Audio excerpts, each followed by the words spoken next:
Okay, should be good to go. And go get all the stuff for everything. So I can get out of this, X out of that. Make sure it's muted.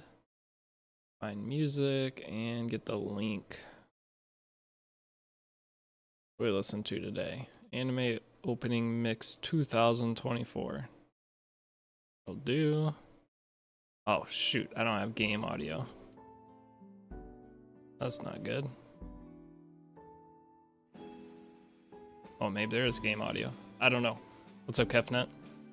Alright, so give me 1 sec. To go in here to my channel. Got my link. And bang. Okay. Now I need to go to Discord. So, I'll let you boys know. Spent a lot of time in the bathroom today. Not feeling so good. I don't know if I got like food poisoning or what, but things did not go smoothly last little bit.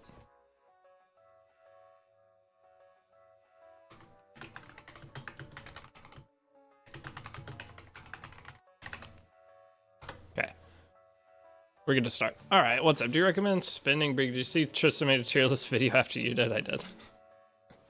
Again, I'm the only person that like follows that stuff and tries to make sure not to do the same thing as other people at the same time. He probably already had the video recorded, honestly, but it's all good. Like I said, I'm weird with content creation stuff in comparison to others, but yeah, I set trends. You have music in the background with the music of the game, my ears. All right. Hold on. Let me turn the other thing down. Is that better? Let me know how the volume is. My bad. What's a good choice for episode 3 arty selector? I don't know, honestly. That's a great question. I need to see what artifacts are on that. Hello, is Zemo Tywin any good? He sometimes is insane, other times is not insane. Overall, he's a very solid character. We're gonna do a Moonlight tier list today, okay?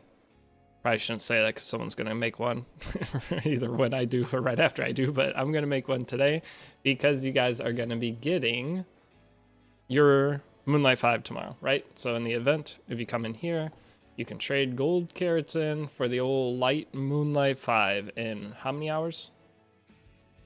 Where does it say? 6 hours. 6 hours you can get Moonlight 5. It's 5 a.m. and I'm here for you, lad. What's up? 2 wings and chips. And Codex, good to see you. Reaper, Kefnet, Kenny, what's up, guys? Oh my, wait, guess what? I found my high drops. They were on my desk the whole time. I don't know what I was looking for the other day. They were right in front of me. I was losing my mind trying to find my eye drops that stream.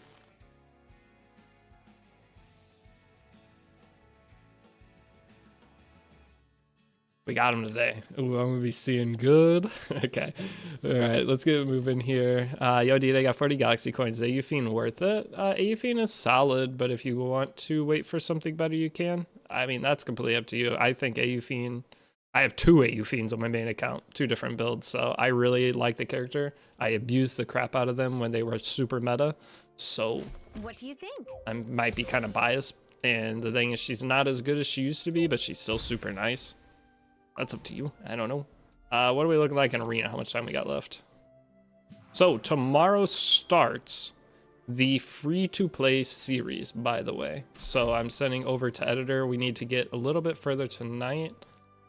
But tomorrow will mark the start of... How much time do we have? Is that like an hour left? I have an hour left of Arena, but I need to go beat Mort. So, let's go beat up Mort. That is the first mission. Except we also need to move gear, don't we? I'm trying to remember what the last thing... I just finished up the other account. What's the last thing we did on this account? Where is my gear? Tam's good, Raz is good, okay. So then Spectenny, not good. So we need to get Spectenny. What's up, Phoenix? Bro, you look like a younger PewDiePie. Oh, here we go. Here we go, boys. It's all started now. I'm older than PewDiePie, I think. I'm pretty sure I'm either older or the same age. Oh, what were you doing? You got me distracted now. I was building Spectre Tenebria. That's what we're doing. So we're going into Destruction set, and I am grabbing Sirmia gear. I'll catch up in chat in just a second. Ashley, what do you want? By the way, can I save the ML5 ticket? No. I mean, you could try. Go ahead. I don't think it'll work too well for you, but you could try it. You felt the need to. I don't think they're that dumb to mess it up that bad. Wait, why is this boot kind of goated? Well, that boot's actually super good too. Wait, when did I get this? Farm the Golem thing like 6 times. I don't remember having that, but okay. Moving on. I gotta tell you, playing 3 accounts on Epic 7, very hard to keep up with. Like, I have no idea what's going on 900% of the time. Okay, so here we go. Spec Tiny, looking good. Now, we need to put Victorica. Whose gear is this? Oh, that's right. I was doing Victorica's gear on Stene. Okay, well this should be fine. Let's just go ahead and run it. So you got Light Charon. Light Charon's actually... I used to joke around that he was the best character for new players. I still kind of believe it. I'm not gonna pretend I don't believe that, because I still think for general arena climbing and certain things, he is so nice to have because you just slap free HP gear on him. I like it. Excited to see the free-to-play series. So where we get to tonight is going to mark the start of the free-to-play series, and then we will be doing Guild War for the first episode, I think. Or it might be 2 episodes. We'll see. But it's either going to be I do the Guild Wars once we progress this a little bit more, because I need to go build a couple teams, or we'll make the first video, I'll go over everything I've gotten so far, and then we'll switch over and do episode 2 will be my first Guild War. Something like that. That'll be. Is it worth to return this game after not playing for 5 years? Should I start a new account? I would personally start a new account. That is my advice. You don't have to take it, but that is what I would do. You got ML Says. I love ML Says, but he's very hard to use. Yeah, Architect Leica, one of the worst ML5s. Hey, yo, Deity, hope you're doing good, man. What's up, Lich? I am doing pretty good. I was sick. I still am sick. I may end up in the bathroom at some point during this stream. If I do, I'll probably end stream. But I think my stomach has settled a little bit. I've been struggling. It's been a tough last like 24 hours. You guys wonder where the last episode of the guide was? I messed up the render twice. I uploaded it, messed up one of the uploads. I uploaded the wrong file and it was a disaster. Okay, so the episode's shorter than it's supposed to be, and it's all whatever, but I'm going to be able to start on the next episode right away. So I'm going to do all this stuff on stream, and we'll go over and start that next part for that. Yo, Diddy, why are the previous VODs not available? The last VOD's not available for a specific reason that I cannot say. But it is available on YouTube. But going forward, I fixed the problem to where they will all be available. But I can't say why. Trust me, there's a good reason for it. Okay, sending better vibes. We're doing fine. I don't know. I'm trying to think what I ate. All right, why is Mort actually still cooking me? I have S3, right? I'm still 1 turn off. Oh, brother. Mort 1v4. Raz, stop getting beat up. Please strip. I missed. Play with me. Tam's not gonna get turned, is she? Oh my gosh. Dude, this fight sucks.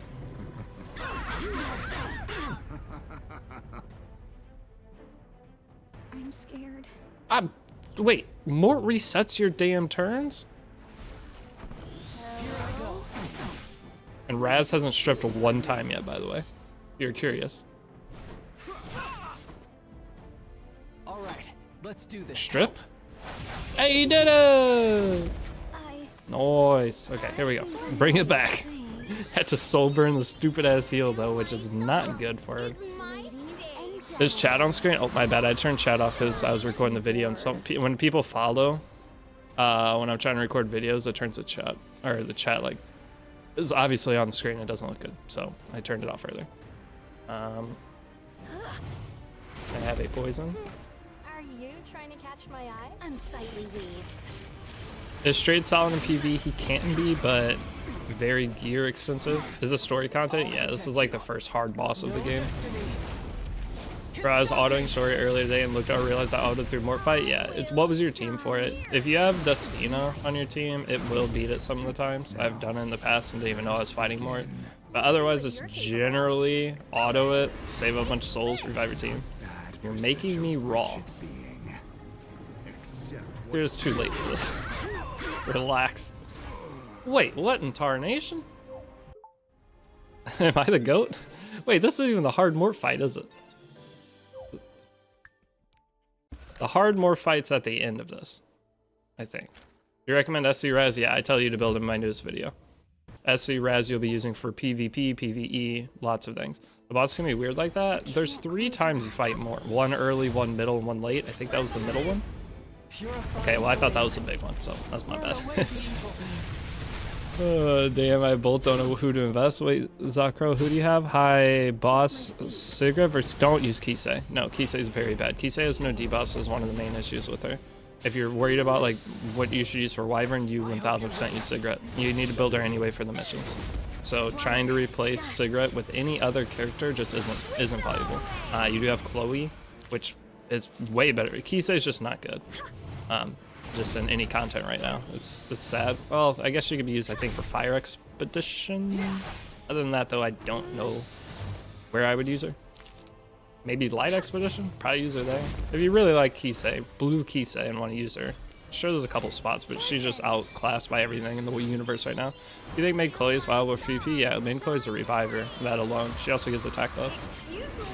She's one of the lower end revivers in the current meta, but you definitely can use her if you need to. She's basically similar to Destina.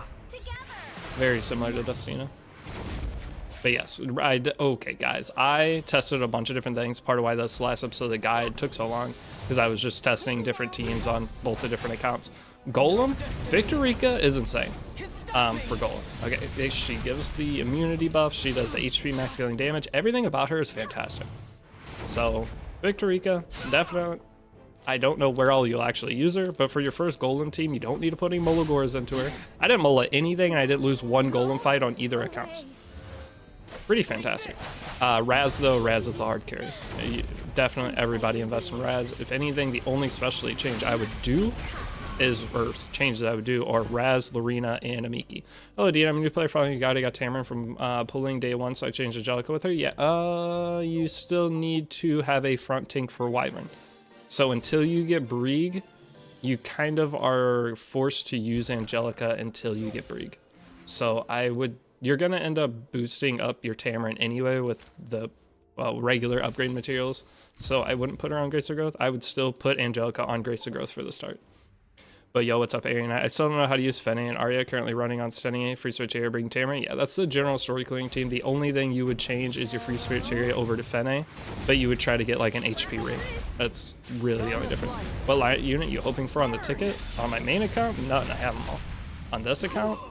Or the guide accounts? Well, the other guide account, I'm not using any other characters. This account, though, Light Unit. Imperial Illunav, probably. Man, that green screen is cooked today. It's like worse than normal. My monitor brightness is brighter today? Every time my Tamarin uses skill 3, it goes in that stupid. Can I turn the brightness of my emulator down, potentially? Settings? No, yeah, I have to turn my whole screen brightness down. Man, emulators are a lie. All phones have a brightness setting. Why can I not turn the brightness down on an emulator? It's stupid. How do you use the conversion of gear for the Orbis quest? Conversion of gear, what do you mean? Which piece does it tell you to convert? Got Little Queen Charlotte from Ticket. What artifact should I put on her? Little Queen, I think you could use her in Guild Wars, I guess. Maybe. Little Queen Charlotte's not in the best spot right now. Artifact for her. I usually use the 4-star artifact Hellcutter. But that's for a slower Little Queen Charlotte. You would build her like 160, 170 speed. And then build her on like 70 crit rate, as much crit damage, attack, HP defense as you can. And then Hellcutter helps you balance out that crit rate. But you can go a faster one. The problem is Little Queen Charlotte just doesn't do enough damage. She might get a buff in the future, which she definitely will at some point, but in the current meta, she just doesn't quite perform. Dates early, worked at the farm, Eulogy for Saint 37 because of Golden Carrot, Desperate is too low. I think it's better for Wyvern. What do you think? Just farm whatever you need. Overall, if you were to only farm Wyvern, you would get more gold carrots. But the problem is those gold carrots and having a ton of wyvern stuff. Don't you want charms to upgrade your wyvern gear? Is there a Japan guild server? Good luck on that. Japan and Korea are the two smallest servers. Japan even worse than Korea. So if you decided to play Japan server, slightly cooked. Because like the first year I ever did the episode and guide, it blew up. And we had like 10,000 people join the Discord. Somewhere around, I don't know, we reached 10,000 in the Discord. And with the 10,000 people, probably, or however many people, I would say 90% of them were global. 5% Asia, 4%, well, I'd say 6% Asia, 3% or 4%, whatever the remaining numbers are, Europe, and then like 0.01% were Japan. It was literally 1 in 1,000 players were a Japan server. So that is not the best server to be on. What are the best rewards for Harvest Orbis monthly? If you go and look at it, you can see all the way up to the highest tier of it. And the best rewards for that would be either the gear or the Mologoras, in my opinion. The gear that comes with it's insane. You can also get a Moonlight 5-star ticket that will pull you a Moonlight 5-star. Those are pretty good too. It's got some crazy rewards. If you go into it and click the little hourglass icon up the right-hand side of it, you can scroll over and see the top rewards whenever it's fully leveled, and it's wild, the kind of stuff you can get from it. It's only 1 item a month, but all of it's really good. Is Sarmia, Araz, Tam, Can a good golem team? Yep, you will have no problems with that. My selector options are Senya, Ida, Flan, Ilanav, and Polytos. Not sure who. Do you already have Mort? If you already have Mort, take Polytos. That's the second best there. Please console me. I got Landy from the ML ticket. You got ML Landy? ML Landy's goated. I love ML Landy. Or is that like a dupe? Should I build Fene now? No, I mean, I wouldn't. The only thing you would build Fene for is if you want to replace Free Spirit Tyria, and you need an HP ring for that. You need some kind of HP ring that will replace the attack ring. And then your Fene will be pretty usable. Alright, let's make sure I didn't catch or miss anything in chat. Thank you guys for the follows, by the way. Deity Nuclear returning from the guide. Tamarin, yeah, but I would still do that. Thanks for following the guide. Bro, I was autoing earlier. VOD deleted because Deity was twerking on stream. I was twerking on stream. Hey, how'd you know? The Ethereum restart preview thing was interesting. It looked like you can bet on tournament matches. Money? Or in-game, like gyms or something. Is that even legal? Can you bet your in-game currency in the game? That seems weird. Sad for Little Queen. Love that unit. I mean, Little Queen at one point was super strong. I loved using her, but characters come in and out of the meta. Will you push RT on this account? Yes. So I'm doing a free-to-play series on this account, which I will be uploading. I don't want to say daily. It might be daily at first. Gosh, I hate Tamarin skill 3. It's too green. It will be almost daily, and then during that though, I'll be showing off my guild wars, I'll be showing crafting sessions, just whatever I do that day on the account will have a video for like a free-to-play series, episode 1, episode 2. It won't be a guide, it will just be me playing the account and showing off and trying to teach, or at least showing what I do per day so that people that are playing along can have like someone they're playing along with essentially. So my account will be pretty similar to a lot of people who start around this time. So they can see how I use units before they invest in them and things like that. But yes, I will be pushing RT. It's gonna be hard. It's gonna be, but the thing, my hope is that I struggle so that you guys will not feel bad if you struggle. We'll see though. Usually new accounts are like my go-to then getting into RTA, but the new meta is very hard. So not sure how it would go. But either way, if I struggle, it'll be more realistic. What's your ML Bologna build on my main account? I can't pull up my main account right now. It'll crash the stream because I'm multi-streaming, but I think she's on counter set right now. But you can build her destruction. You can build her any, or no, mine's on speed set actually. I switched. But I had to take some of the counter gear off of her. But mine's just on speed set. You could do destruction set, but she's on Sigurd's side. The goal, I think I'm like 15,000 HP, 1400 defense, 3,500, 3,800 attack, and a ton of crit damage, and then 160 speed maybe. I don't know if any of those numbers I just said you'll even remember, but that's somewhere around there. I eventually will go and get all my builds refixed or like fixed on the Discord, but try my best. It was a holiday today. I didn't know it was a holiday today. It was Easter, and supposedly on holidays you're supposed to do stuff, so I went and did stuff. And then I was sick. So I had a tough day. And returning player, looks like last time I played was summer. Charlotte came out, and basically every unit until then. Do I continue the account? You can. I mean, what do you think you'll have more fun doing? Do you think that account, what was the reason you quit? That's what it comes down to. It's the reason you quit because you were bored with your account, overwhelmed, anything like that. If so, probably start a new one. But if the reason you quit, well, the thing is there's no new things in the game really. So if you want to get back on that account, you can. Just what was the original reason you quit? Because you're going to quit for the same reason on that account. That's my one warning with that. If you were disliking the gear system in the game, the gear's the same. If you're disliking, whatever it was, RTA is the same. The PvE of this game, feeling like you didn't really have anything to do besides grind gear, nothing's changed. So starting a new account, you get to start fresh, and you have tons of stuff to do for at least a month or so, and you can have fun in the game. Happy Easter, same to you. I'm pretty sad, only ML5s I managed to summon so far are Ilanav and Harseti. Those are insane. I mean, the fact that you got two, that's good. Nothing from Galaxy Overlord, I feel like your rates are rigged. You got two ML5s, brother. How many summons have you done? Usually people pity. Like, have you spent like $1,000 or $2,000 or something? The thing is, most people that have started don't have an ML5 yet. I wouldn't say most, probably half the people that started don't have a single one. You've already got two. I like ML Bologna, pretty cool. I love ML Bologna. And is ML Sarmia good? Not too great anymore.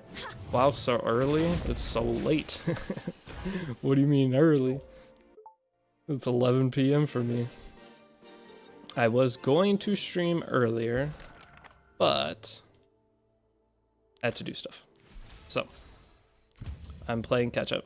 Are you planning to use your gold carrots on random chest bookmark before reset? I did buy some, and I did get, on the guide account, I bought them just for testing purposes, and I got the 300 bookmarks. I haven't done a single summon on that account yet. But my advice with the ticket thingies, or the gold carrots, are, if you want to buy some of the boxes for the bookmarks, go ahead. Especially if you pitied characters, okay? Say you pulled on Crow or Deanne and you pitied one of them, maybe gamble a little bit to try to get some bookmarks back so that you feel like you're in a good spot again. Otherwise, the charms next week with the regular resources, you're going to buy 1 billion of them. I would personally, with your regular carrots, I would max out your energy before in the next 6 hours. So whenever you're done playing, I would go to the carrots and crank that bar all the way up, and then use that energy to farm more carrots to trade in for charms. And I would trade in for all right side accessory charms. How good is Dragon King Shroon? I love her, but middle tier. She's a counterplay character. We're interested to see how fast a collab comes with this update. I'm hoping soon. The game needs it. I think it'd be a huge thing. I got Silver Myth tickets are good to use without ML Luna. Silver Blighter Myth is very hard to use. I never sleep. I sleep. I just very weird sleep schedule. It's usually, I talked about this before, I'll sleep 3 hours, stay awake for 12 hours, sleep 3 hours, stay awake for 10 hours, sleep 4 hours. I very rarely get a full night's sleep. It's basically, if I go do anything that isn't work, I take that many hours out of what I sleep. So if I go to the casino and I'm there for 3 hours, I would sleep for 5 hours instead. Do I have a guide for a cheese? Oh, for floor 109, I would look up I'm Sue for Abyss guides. I don't have updated Abyss guides. I have some up to like 100, but other than that, just go to I'm Sue. I went to casino, or I wanted to go to casino, need to yell Buffalo. It's fun. The most fun thing to scream at the casino though is there's a slot machine called Bull Blitz. And on Bull Blitz, every time when you get in the bonus, every time a thingy comes down, this machine screams Bull Blitz, and you have everyone yell it. It's so fun. That is peak gambling. Kiss my feet. We all know about Bull Blitz. Hell yeah, brother. Go hit a bonus on Bull Blitz with 3 of your friends around and have it be a good bonus and you're all screaming. That is peak entertainment. Harseti was in 20, Ilanav in 80. That's still way above average. That's really good rates. But I've done maybe 100 to 120 or so Galaxy bookmarks. So that's normal. Galaxy bookmarks are 0.5. So what is the average number of bookmarks you need to use to get a ML5? 200? There's that dumb math. What did Galaxy bookmark rate? Isn't it 0.5? Whatever it is, it's not good. How's the new account? Any ML5s? Nothing new. I got Harsati, but that's it. Hoochie just sold me Red Charm. That's a big day. When you go to Hoochie's shop on the Labyrinth and you get a charm, it feels good. The only thing I'm mad at the casino is they took our Willy Wonka machine. I never have played that. I just recently started going. So there used to be an Indiana Jones machine I played when I was like 21. That was what, 10 years ago? And then other than that, I don't remember what I used to play. Now I play Buffalo Link. And well, I have like 50 games I play. I just run around and do circles and win on some, lose on others. Double Diamond's my favorite like OG slot machine. Appreciate it. I'm not new to E7, but I enjoy listening to streams at work. I'd say some dumb shit. Hopefully don't listen to it on speakers at work. Do I play Wiz Daphne? Wiz Daphne, Ulysses. Wiz Daphne is that a slot machine? I've never played Frankenstein. My friend got wrecked on Frankenstein. What was it, a week ago or so? I watched him get obliterated. It's not even 30 minutes and already brought up casino. Hey, it is what it is. You ever have like that itch? It's like, I'm not addicted, but do you ever have that itch? You're like, man, it'd be kind of nice right now. No, oh, one of the best scotches out there. Wizard variant Daphne. No, I did not play it. I don't have time. I do not have time. I cannot play any extra games right now. Between 3 Epic 7 accounts, 2 raid accounts, and a Theory restart, I'm cooked for the next probably 2 weeks. Maybe I can get it done in a week, but yeah, I have no free time. My only free time is I can maybe get out of the house and go eat lunch for 45 minutes and rush home. And a lot of the thing is, I say I'm super busy, which I am, but a lot of my time is just having to be available. That's the most frustrating. Wait. Oh, okay, fine. That's the most frustrating part about it. I have to be available. So when I'm resetting my runs on Epic 7 for my unrecorded history farming, when I'm doing whatever, I have to be available like every 5 or whatever. What is it? 11, 12 minutes. Wizard Daphne variant. They're asking if I'd played it. Yeah, I have to be available. And with that, it's I go. You live in a 3-story mansion, right? No. What? Huh? Not yet. Maybe next year. Oh, I want to buy a house so bad. A Theory restart haven't released. We have a beta coming next month, and then the final release, or the official release, is early June. I think it's June 6th or 8th or some kind of 1-digit number.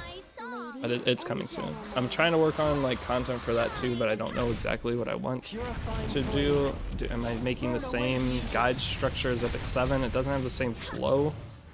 I'm still trying to figure it out. A Theory restart, what I'll do for it, but hook me out with the Theory early access. I can't. I have an account. I have a dev account on a Theory, so I can log in and check stuff out. I'm not allowed to stream it though, for some reason. We can make videos on it. I can go. It makes no sense. I can go make a video on the dev account and show off stuff, but I can't stream it. So I can pull it up on stream right now. I'd get in trouble. How does that make sense? Why can't I make a video? Don't really understand it. But yes, I do have a dev account for that I can show stuff off, and I will have some videos up soon. What is there, 10 days left in a month? So my current contract, I get paid off of views from them. I can't say numbers or anything, but that's, so if you ever see me upload in a Theory restart video, if you're willing to click on it, I'd greatly appreciate it. That's the only contract I've ever accepted, and the only reason I did, it's not very good. But it was like, I wanted to make content on the game anyway. Why not just have it? I mean, why not make a little bit extra off of it? And by little bit, I mean, it's a little bit compared to the other stuff that I do, but it's a game I wanted to play. That's cool. It's PvP oriented. Yes, the Theory restart is PvP oriented. It's 2.5 on Galaxy Bookmark. So what's the rates on that? If you did 10 summons, it's a 20.5. That's not how math actually works. I know. Relax. So it's like 1 in 100 is what your rate should be on that, right? How's the Theory? Do you like it? It had some problems. I like the progression. It is slow, but I like the gameplay of it. I don't like the current PvP of it. They desperately need to do some balancing. And so one of the problems with the game, there's no strippers, and for debuffers, there's too many characters that cleanse. Verse strip and immunity set is insane, but you have pets. and each character you equip a pet to, there's a pet that will cleanse debuffs. Up to 3 debuffs at the start of your character's turn, every 3 turns or something. So you cannot go in and slam heavy debuffs right away. It is impossible, because your opponent's just going to cleanse it. There's no characters that overstack debuffs, and it's really frustrating. And the damage dealers don't do damage. It's like tank. It's basically reverted to 3 years ago Epic 7 is what it feels like. It's tank meta. Everybody picks the tankiest character they can possibly do. Everything needs to be an HP scaling bruiser. All the characters that are designed that aren't HP scaling bruisers are essentially useless in PvP, and it's really dumb. So they have some balancing to do. It's part of why I'm not making too many videos on it, because I don't have a lot of nice things to say about the actual PvP. And another thing that I brought up multiple times, you guys probably already heard me complain about this, but there's no RNG aspect in the game. Okay, that's one of the coolest things with Epic 7 that everybody hates, but it doesn't make sense to me why they hate it, and that is dual attacks and 15% in PvP. Whenever I was in the tournament 2 weeks ago, you probably already heard the story, I'm sorry if I'm repeating myself, but some people haven't. So with the restart, I was in a tournament fighting against, I fought like Light and a couple other E7 content creators, and there's some other creators in there as well. But in that tournament, I had a match. The match was like 15 minutes or something long. I went and checked my recording. It was a super long match. I knew I won the game within the first, I'm new and I don't know all the mechanics of the game and everything, but I knew within like the first probably 2 minutes that the opponent could not win. And I had to sit there because their damage dealers couldn't do enough damage to break through my tank. And there's no chance of a dual attack happening to turn the tide of the fight. So I knew it was literally just a wasted 10 or 15 minutes of my life. And that's going to be the game. Okay, unless they make some changes, there will never be that RNG pop-off moment, which is really shitty for a gacha game like this. Who won the tournament? Seishizo. Is he Summoner's War? I don't know what game Seishizo plays, but that's who won it. But they already had an account. That's the dumbest thing. They invited people back to that tournament that already had accounts that were geared. They didn't have to go re-gear their account. I guarantee they didn't. They just locked into their dev account that they got that they already played a tournament in. I couldn't even figure out how to get through the UI of the game. And they're like, did you practice? How the fuck am I supposed to practice? There's no one can play the game right now. Who am I going to practice against? My dog who doesn't have an account? Dumbest tournament I've ever been in. And they made, instead of having somebody sit there and run the tournament, they had us make the rooms, and I didn't even know how to make the room. And I fought Light. I didn't even know I had first pick on one of the matches because I got first pick first, and then it was his turn, or so, I don't even remember what it was. But the game just auto-picked a character I didn't want for me, and that happened again in the third game. The third game was I selected a character with 3 seconds left on the timer, hit accept, it picked a completely different character. That tournament was cooked. They have so much work to do on it, but the mechanics of the game are good, and I think it has potential. But I had more complaints than I had good things to say about it after that tournament. They don't want me to talk about it. That's what I do with Moon Theater, Toshi. Can we play an emulator? Yeah, I use emulator. Yeah, I use autoclick I do the same thing with emulator. But yeah, Etheria, the gameplay's fun. I like the going through stories, setting up your teams, trying to concoct teams. I think it's a solid game. But man, does it needs a little bit of work, and they have a month beforehand. Hello, Metro Deity. What's up, Sanel? And Sharnito Pupito, thank you for the sub. Sorry, I was mid-story. Yo, chat, where y'all farming carrots? Everyone's farming different places. It's either going to be Hunts, Rift, Eulogy for a Saint, or regular AP. How much effectiveness do I need on ML Luna for RTA? That's up to you. A lot of people don't run any. They just run around Tiger's Ancient Book and Soulburner. And then that's it. They'll have a splash of it, like maybe 50, 60, and they just go full speed. But if you want to, you can go a little bit slower on higher effectiveness, try to aim for like 100 to 150, but then you lose HP and overall survivability. My ML Luna, before I deleted my ML Luna on my main, I don't have her on any account anymore, but my old ML Luna, what was I think I was only 299, but I had no effectiveness. I had like 40, 47 or something.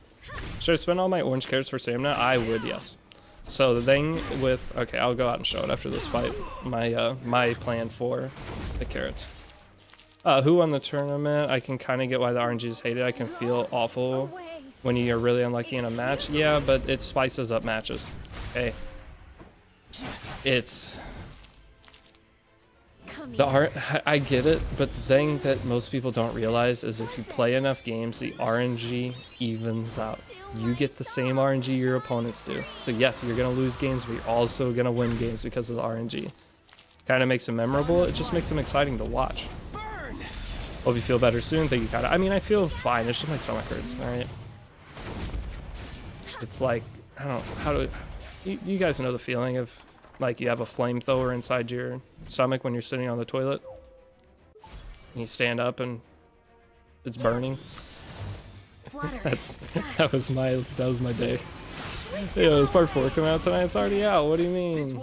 Just go to my channel. You have 60 leaves. Crank them out. This is the best time ever to play. Part 4 is already out. What do you mean? I really hope there's no mistakes in the video. Hey, Deity, I pose a question. Is Ogre Army Goblin worthless now? Yes, do not touch it. Seeing Pokey just rush through everything makes it seem like Labyrinth 13 is just natural. Yeah, no. Ogre was a terrible. If they would have released Ogre and kept it the same, but it takes half charms to upgrade the gear. So why would you ever put half charms into garbage gear?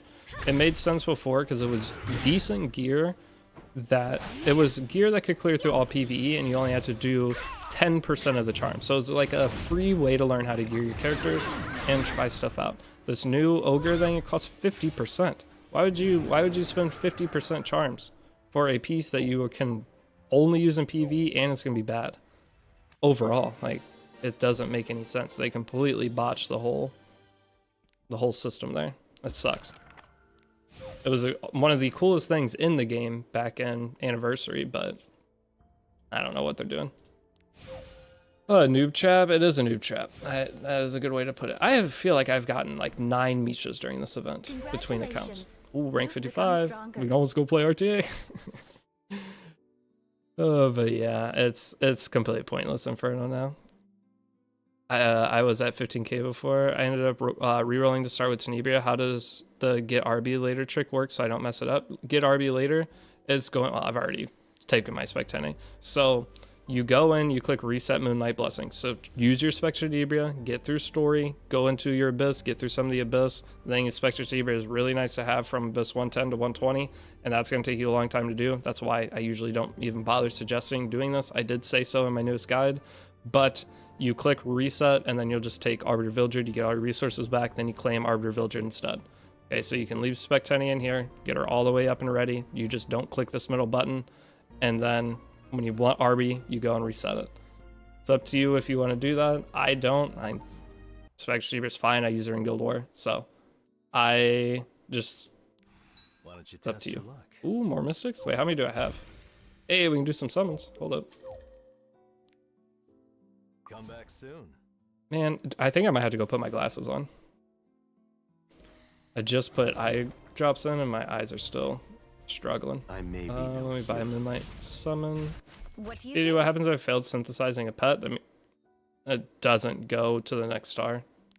So it's still, if you're trying to synthesize a 2 or 3 star pet, it's still a 2 or 3 star pet. Whenever you're synthesizing, you need to make sure at the bottom it has a slider. Drag that slider all the way to the right. If you don't do that, you run the risk of failing. And failing sucks.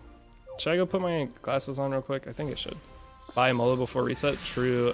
Fujin. What is up, Fujin? Let me go grab my glasses if I can find them. I can't do this. My left eye is really struggling.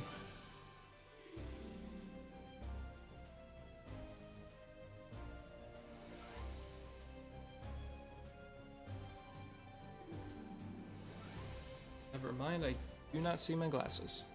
Code red.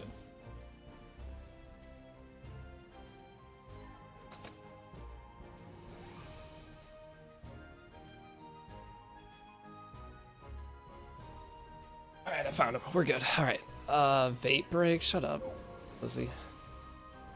Light is on week 2. Dark. Yeah, the light one we get soon. It's the slickest vape break ever. What the fuck you mean? I don't. You guys are so dumb. Alright, I'm hiding my face cam. I'm gonna rip it right now. You ready? Oh my gosh, my contact was like. Wait, what does it look like if I put my contact up to the face cam? Does it change how you guys see? I put it on the lens. Wait, I'm like in a bubble. I don't know if that changed your vision at all. He's blushing? Sure. Alright, hold on. I don't want you guys to see me slapping my eye in there. Also, only dare, thanks for the follow. Or sorry, that's a sub. Thank you for the sub. Hold on. I'm distracted right now. Thanks, I'm blind now.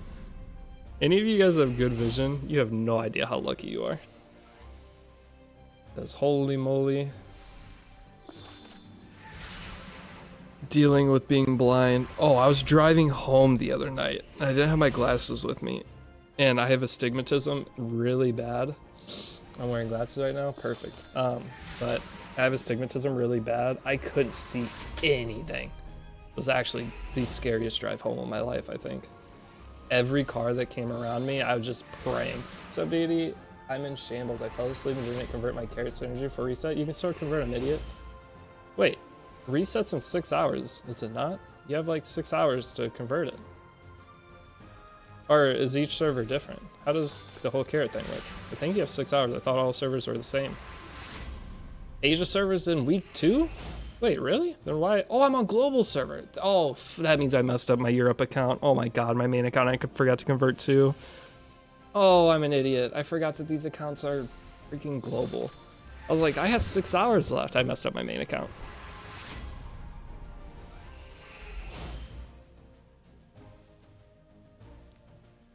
Whitebase, why didn't you tell me earlier?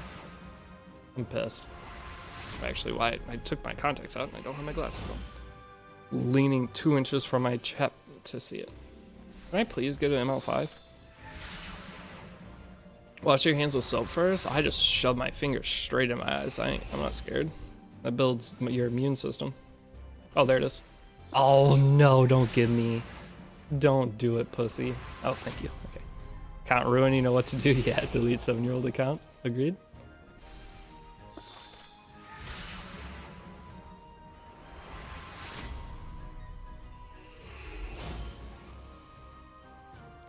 The heck did I open stream to? Don't ask.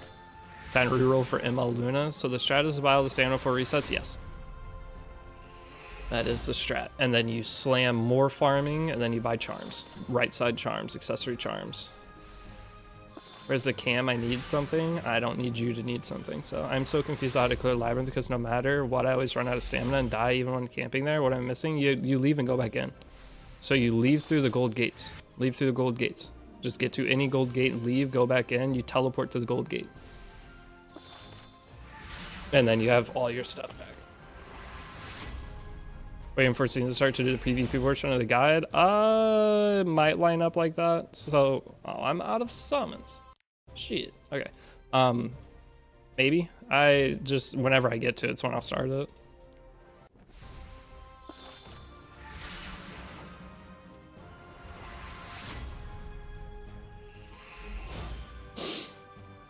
Alright, let me turn my face cam back on.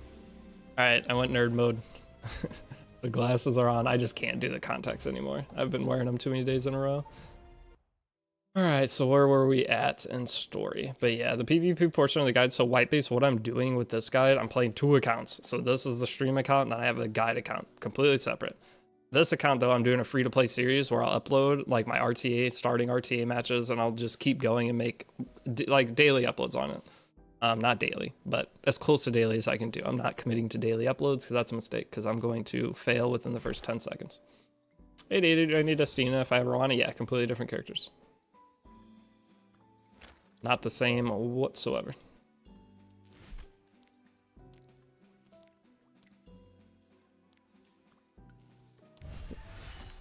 Daily upload. Hey, I've been close to daily uploads, boys. You go check my channel. I'm above average on daily uploads right now. That's a big one for me. I'm almost daily streams. I almost didn't stream today, but look at me go. My forehead's getting, my light's too bright. There we go. Doing pretty good, to say. With my raid channel included, I'm easily daily uploads. We're growing up. All right. What 5-star Moonlight heroes have I gotten so far? Just Harsetti. Nothing else. Didn't get. I missed out on 70 of my daily summons, so we're not going to talk about that. That was an oops. Yeah, don't really tell you about the features. Always running from the start of Labyrinth for like 10 tries. Yeah, you have to teleport. Go to any gold gate that you get to, leave, and then just restart the Labyrinth. Go right back in the stage, click the map, teleport. I need to clear space. Look at the Death Dealer Ray. Vibing. Excited to build him. The barrier set.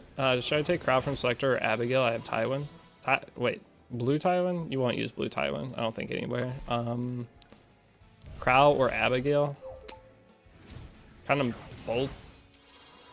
Same tier in usability. Which one do you like more? Crow probably a little bit easier to use. Depends on your damage dealing characters. Do you have Bloodblade Kryn or Janua? One of those two? Because the thing with Abigail, generally you'll put a squishy unit behind her just to get maximum value of the damage they can output. So usually it's Bloodblade Kryn or Janua in your backline. Yeah, both. Abigail's fun. Crow is easier to use. Abigail's fun. That's the best way I could put it. Either one. Guys, do you agree? Abigail and Crow basically the same spots? Just take whichever one you like more. The only thing with Crow, though, kind of nice against Afternoon Soak Flan. Talking blue Crow, right? From the selector. Hello, what's the stuff selling at Carrot Stuff? The dark book have light symbol? Wait. Oh, hold up. My brain just got obliterated reading what I just read there. Give me a second. We'll try that again. After I feed this. What's up, Deity? What's up, bro beans? How you been? Abigail, the one with Immortal? Yeah, Abigail puts Immortal and full cleanses your backline unit. Okay, I'll read you two's question just a second. BBK funny that she's a 4-star? I mean, she is one of the strongest characters in the game. She's the strongest 4-star by far. It's not even close. Also, I'm YouTube Pia. Okay, well, welcome out. Give me 1 second, and I will do my best to catch back up on chat. What were you asking here? Hello, what's the stuff selling at Carrot Stuff? That dark book have light symbol. It's a Moonlight Light. It's a Moonlight 5-star light character random. So it's a random ticket. You open it up, you get a Moonlight 5-star. It could be a banger character, or it could be a non-banger character. Sorry, English not good. You're okay. Okay, I understood what you were asking the second time. I can piece it together, but the first time, no idea. All right, let's go back in. What were we doing? You're good. I know English isn't everybody's first language. That's not where I wanted to go. I need to go Labyrinth. Not in side story. Battle. Labyrinth. I'm not making fun of you. English is one of the dumbest languages. That's why I speak American instead. And Raz has no gear on. My bad. Oh, I suck at Epic 7. Wait, Raz does have gear on. Who has gear on of my stupid characters? Raz has gear on, so we'll just go ahead and with Raz. Alright, here we go.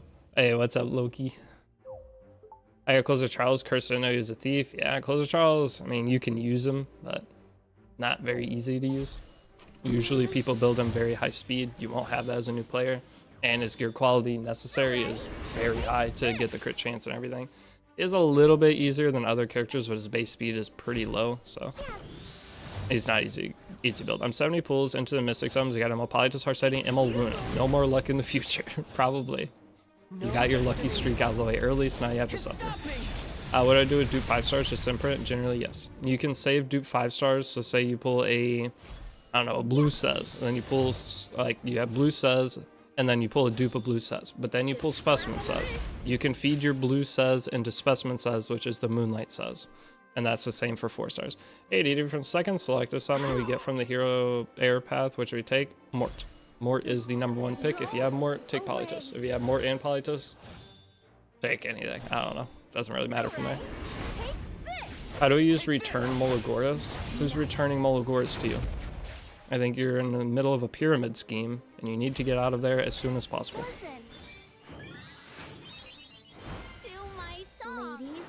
Are you talking about friendship Mologoras? Do you have to buy your week 1 character exchange stuff before reset? I don't believe so. I'm testing it on my other account to know for weeks 2 and 4 or whatever, but I don't believe so. The only things that go away from the shops are going to be the infinite redeemable stuff. So like the energy's gone. And for any of you on global server, energy is gone in 6 hours. What do you suggest to get in the episode 3 artifact selection? I don't think there's any good artifacts in there. I will wait to look at it, but I'm pretty sure it doesn't matter. I will have it, I mean, I'll probably have it in a couple hours here. But off the top of my head, there wasn't anything within that was worth it. We'll see though. Sorry for asking you, does ML Ranka come reset Tuesday? It's next week. Wait. Is it this week? ML Ranka on 22nd, what is it, 22nd, 23rd? It might be this week. When's ML Ranka, boys?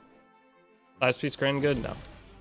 People will try to lie to you and say she's good. She requires too crazy of gear to be useful at all for new players. Don't get baited into that. I've been trying to fight. It is this week. She comes out in 3 days. Bystander while young good? Yes. Bystander while young is good.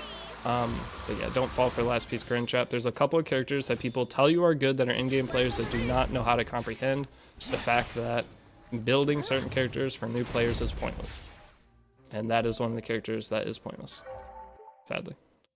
Unless you have crazy gear. I mean, if you want to, try to build her, sure. Every battle I've won. But got Lodica from random box. Should I try to build her as a new player? I like any food that tastes.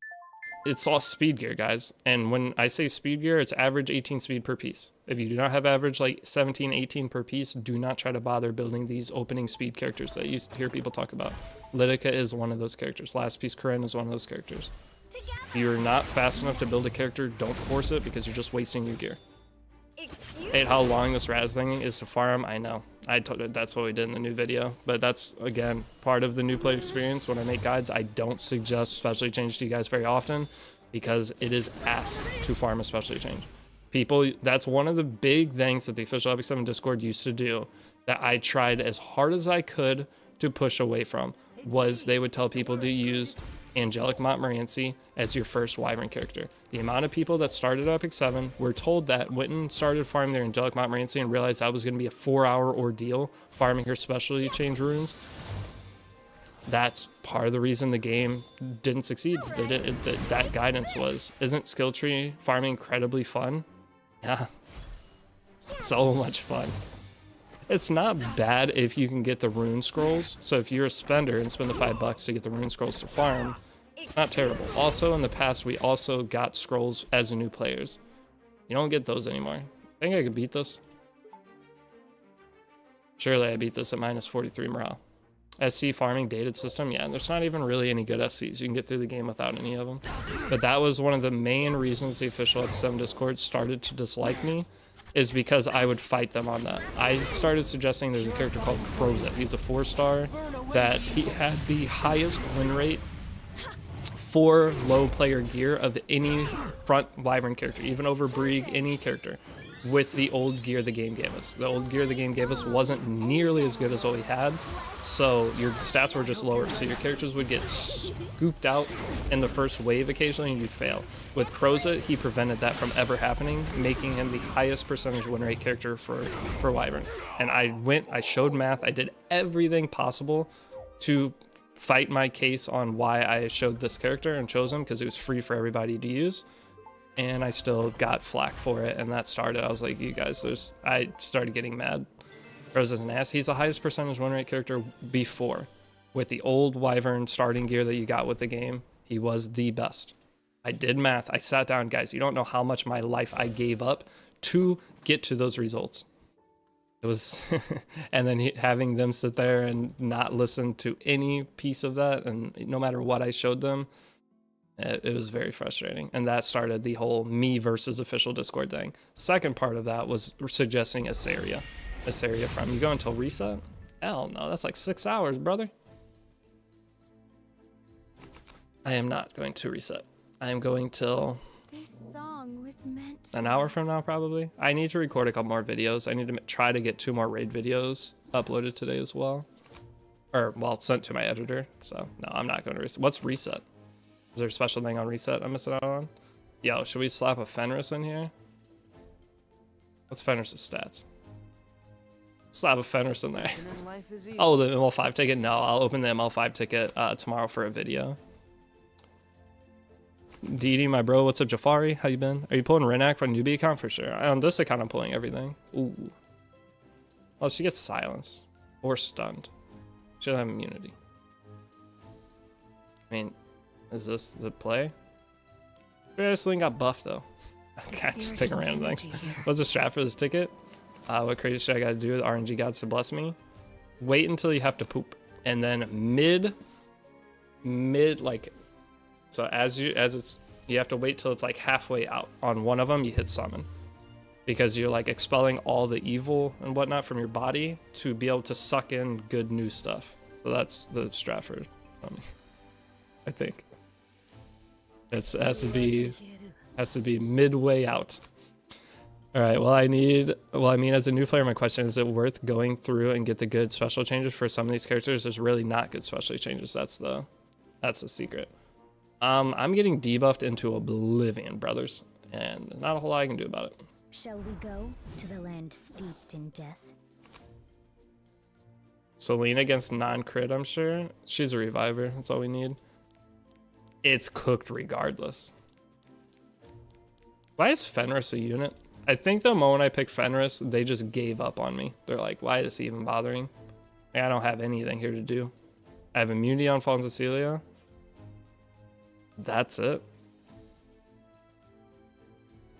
We're cooked. Yeah. Why does it give me Albedo at the end? Well, that's one use Fenris, man. E7, wait, what's it? E7 Discord says you sell these accounts as you finish the guides. Go look up any account name of any account I've ever made content on. You'll see that the accounts are... In the blink of an eye. Am I the best Epic 7 player of all time? You'll see that all the accounts are inactive. I've never sold an account that I made for any of this stuff. Again, they just create delusions about me. I think they think about me when they're sleeping, which is kind of hot, but I don't really appreciate it too much. You know what I mean? How could he sell them? He forgets the passwords. True. Celine absolutely broken first turn. I didn't see her speech. It's actually kind of quick. Pretty nice. But no, I do not sell the accounts. Literally, all you have to do is go do a name search of the account in the game and try to add as a friend. You'll see account has not logged in for 6 months. Obviously, it's not sold. If I sell it as a trophy, maybe. You just send damage increase on first turn. Yeah. You didn't sell me an account, but you did sell me drugs, a whole lot of drugs. Well, yeah. Is there something wrong with that? Fenris is dead. No, not Fenris. Oh, tough. Boys, I do not think I can win this fight. Please move aside.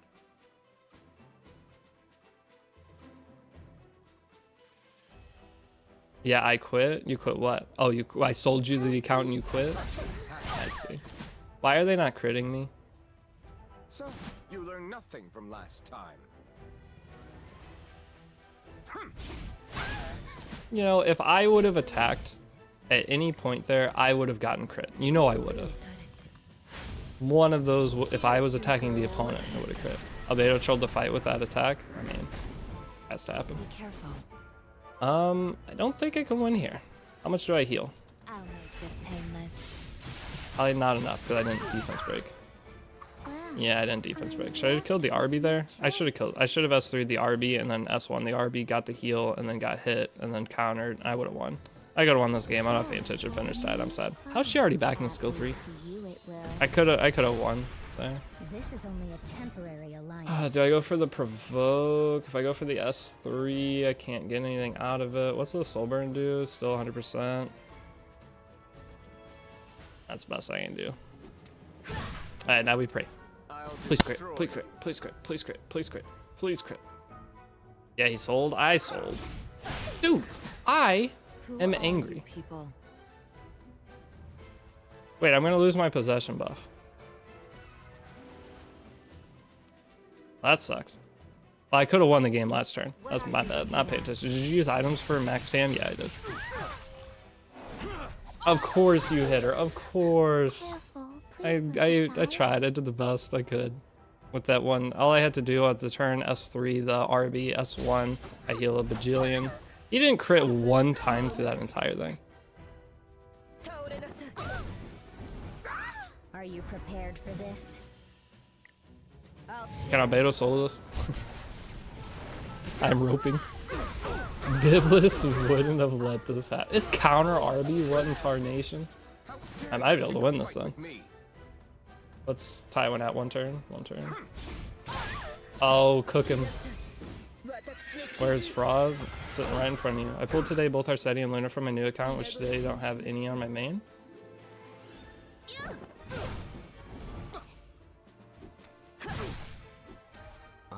Alright, we're dead.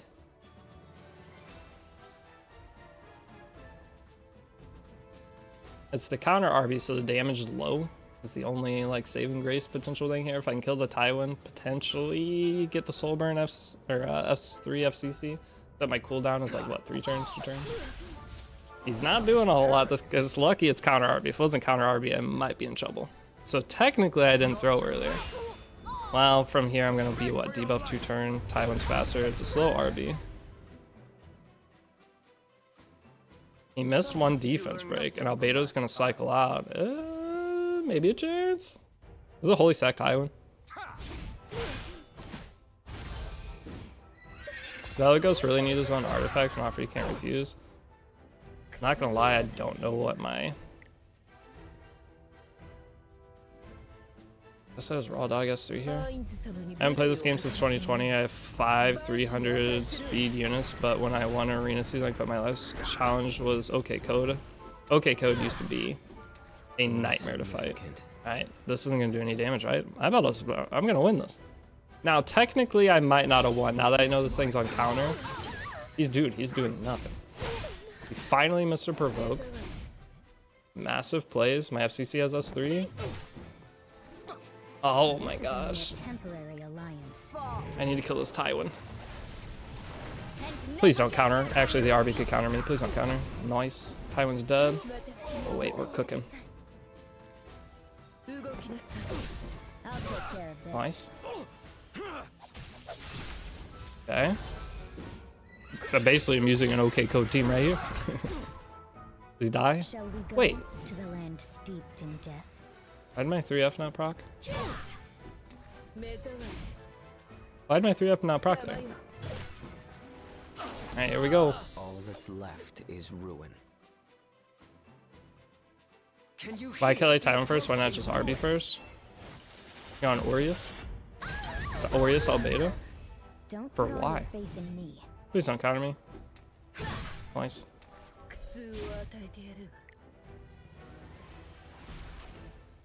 Burn? You burn.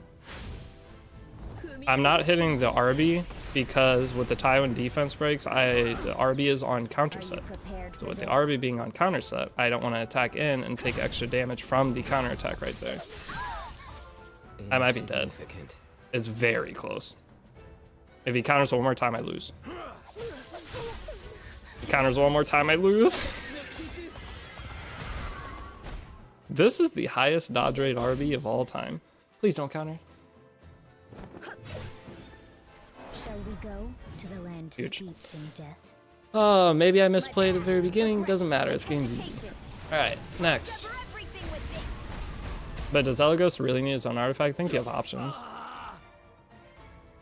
One is a 15,000 HP RB, and I'm doing 0 damage. And I thought I was on 3F, but I forgot that skill 1 has extra damage. So anytime I use Albedo, I always think she's on 3F.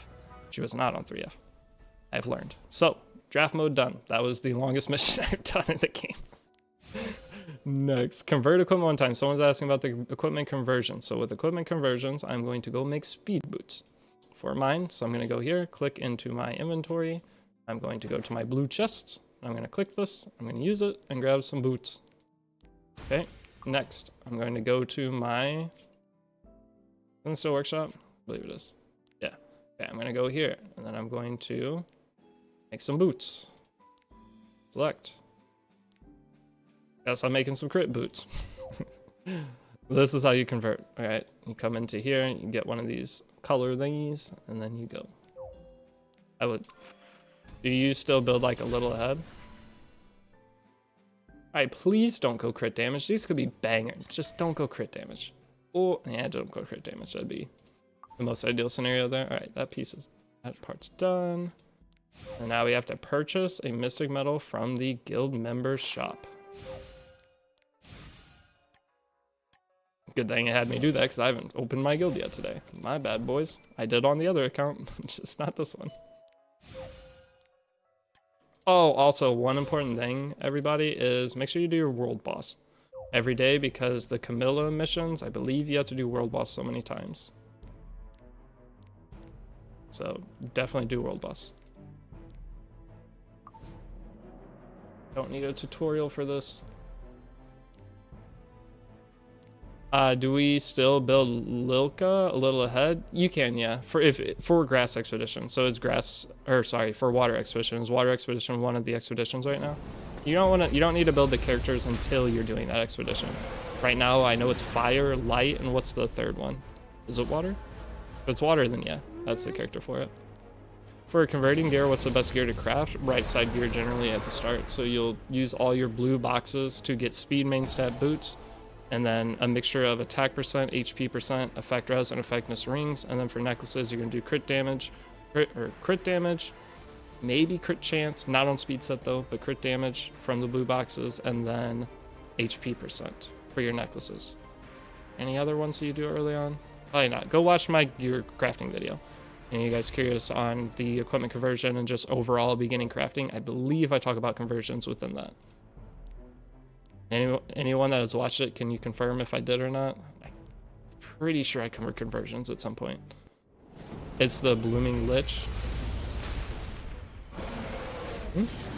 Fire, light, and green. Oh, green. Green, you just use Arbiter Villager, Spectre Tenebria, Fire Mercedes, any character that does a dual hit. Spectre Tenebria is not the best for it, but she works. She'll get you the score needed. Otherwise, you will use... That's the only reason to build Fire Mercedes now, is that. And you could potentially find another character that could be useful there. Literally anything that has a double hit skill. Alright, did anyone not log in? If so... One day ago, Asuna? Of course. Of course, you come back to the game. Just kidding. Asuna, you're on a timer, buddy. We have one open slot. I'm going to exit out of all of these. If anybody needs a guild on global, this is your chance. I only accept people during streams. So there's one spot. I'll give you a second to hop in here. That is open for anybody, whether you're brand new or... But the thing is, if you're in a guild, there's a 24-hour cooldown, so do not go leave your guild to try to join. Is there a summoning trick to save your pity by switching to 4-star pity focus? No, you do not. It saves your pity anyway. You don't switch to 4-star. Yo, what's up, Tums? I'm trying to get Savior Aiden, but the material to element changer doesn't seem to drop. Anyone know it's a bug? I do not know because I'm not there yet. I have not played a new account to that point. All my accounts already have Aiden. Damn, I didn't finish using my arena tickets. Neither did I. Unfortunate. I do not know too much about the... I've heard other people having Aiden.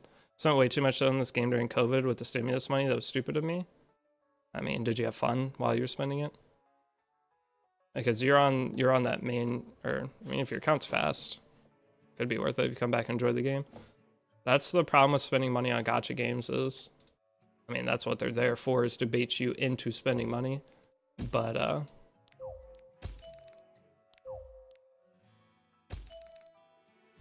if you don't see yourself playing the game long term, avoid spending money.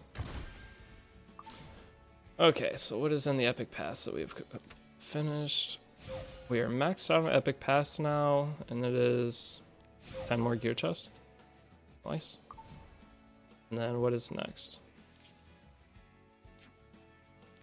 We need to purchase. Oh, that's why I was in the guild, I forgot. Member shop. It said Mystic Metal, right? It did. Good. I'll buy the Mulgore too, and then we will buy...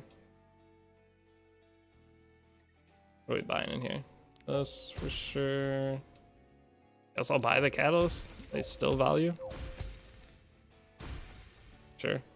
Alright, that is done. What's the last mission for this now? It is complete arena 5 times. Arena's closed. NPC challenges count, correct? You gotta beat Zeo first? Okay. Well, you have to beat Zeo before you go back to do Light Aiden, was easily $8,000 worth. Dude, I played Epic 7 for 5 years as my job, and I spent like 3,600. That's funny. Follow my instructions. You think instant came? Yeah, I spent more money in probably the MiHoYo games I did Epic 7. I just don't have any like want to spend in this game. I get everything everything you could want in Epic 7 you get without spending. Like I'll spend little bits here or there, but for the general game, it just feels nice being free to play. Or like your free to play status resets every day. So as long as you haven't spent like that, maybe every week. So I'm technically free to play on my main. But I just don't have any like motivation to spend on this game most of the time. It just doesn't feel like I get anything out of it. By the way, respect the Wii playlist. I'll be honest, I don't even know what music's playing. We're on Epic Anime Opening Mix to get you pumped. That's our playlist for the day. Is the carrot stamina gone depending on your server? Yes. Global server will have carrot stamina for another like 5 hours or until reset. It's until the reset of your server. So Asia server, it's gone. And I'm pumped. That's funny. I'm trying to... All right, hold up. Farm like crazy. Got 2,100 gold carrots today. That's crackhead. A lot of farming. Who's your favorite character in terms of design? Fire Litica. I have a poster on my wall of Fire Litica. Hold up. Well, I don't really want to get it down. My roommates are asleep and that's going to be loud. But it's like a metal. If you guys ever heard of Displate, it's really similar to Displate. But it's a Fire Litica poster in the wedding outfit. It's pretty sick. One of the cool things, Smilegate used to treat me pretty good. Back when there weren't 900,000 creators in the creator program. Now they just slam people in there and whatnot. But back in the day, they used to send me care packages, and like I felt like proud to be an Epic 7 creator, and it's gone so far downhill. Oh, they just got a bunch of people on that stream once a week or make no content whatsoever, and they feel like they can't do anything for the other people in the program anymore because they have these people that don't do anything in there. They used to treat me good. I have a bunch of stuff in my closet they used to send me too. I used to talk very highly about Smilegate. Crazy how that changed. Hey, yo, what's up, JBZ? Wait, you get into the game? What am I buying here? It's weekly reset, so I want to go through and buy all this crap. My friend told me my friend got me 2 HIEI. What's HIEI? Am I stupid? When I see that, I think Tokyo Ghoul. So that's High Day. What is HIEI? I'll look it up, fine. I'm curious. Please don't be giant boobs. Not giant boobs. Nice. Did you hear about the Wu anniversary stream? I did not, but supposedly there was a bunch of drama there and now people are happy? Something like that? I'm not really sure. Bro said, Ide? Dude, I haven't watched Tokyo Ghoul since I was like 22 years old.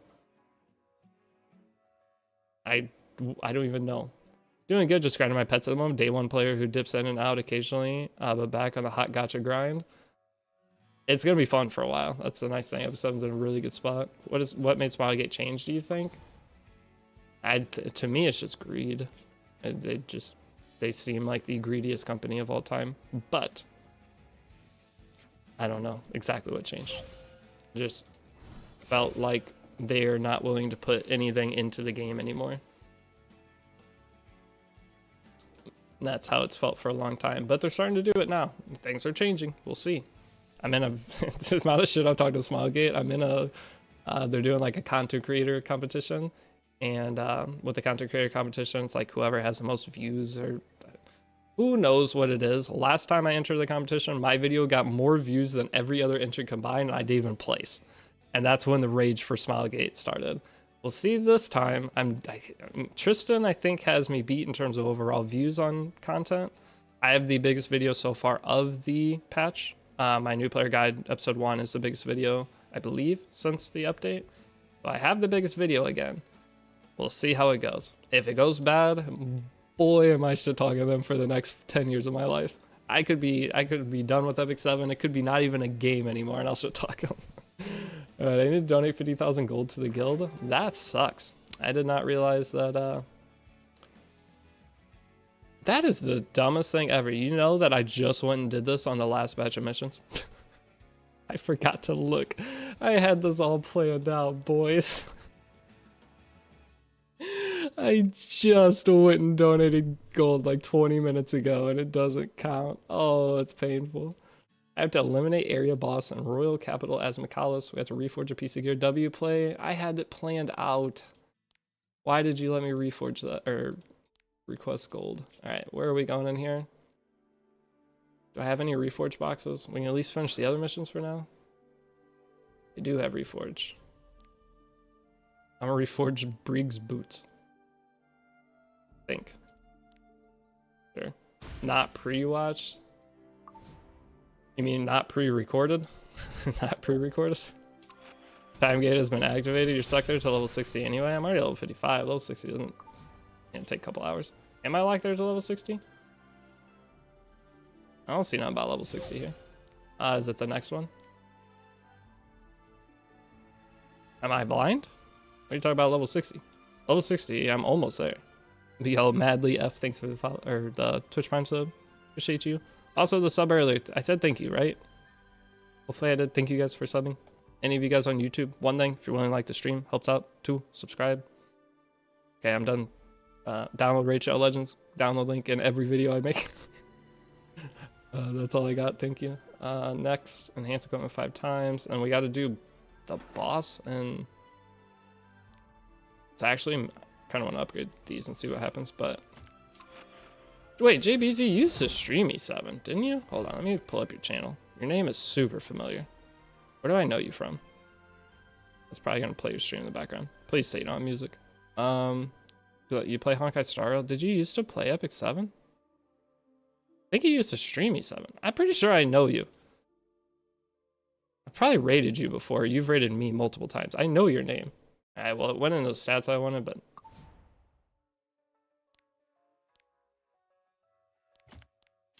some very bad rolls, but it will be usable. I looked away from the screen, so I didn't know if that finished. I love your guides, mate, and all your E7 content. Having the best time following your guides, so thanks for all your hard work. No problem. What's your thoughts on DK Shrin changes? Man, I used to do Epic 7, also talked a lot with the E7 creators. Yeah, I recognize you now. Dude, I'm so out of it all the time. I think there's something wrong with my brain.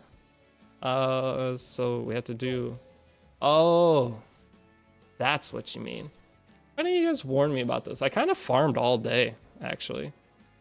And I'm still not to the level. I farmed pretty much all day, like on and off. While I was making the guide, I had this account in the back and was restarting my 15 run. So this takes quite some time now. As my college unlocks to 60, yeah. I see what you guys are saying now. This is good. I'm glad I got to this right here. When are you gonna make a tier list for PvP, or do you want to plan for now? I'll make a tier list for PvP. The problem is, the tier list for PvP, I haven't played PvP since the new update, so me making a tier list over it is, I mean, I can take the knowledge that I have from like working with you guys in Discord and seeing other streams and stuff. Like, I have the general knowledge of the game. It'll be close enough. I mean, it's my opinion anyway, and I know the buffs of characters. Unprepared streamer, try my best. So the PvP tier list, I would like to wait at least a little bit longer for, because I would like to go play on my main. Actually, I might do that tonight now that I know.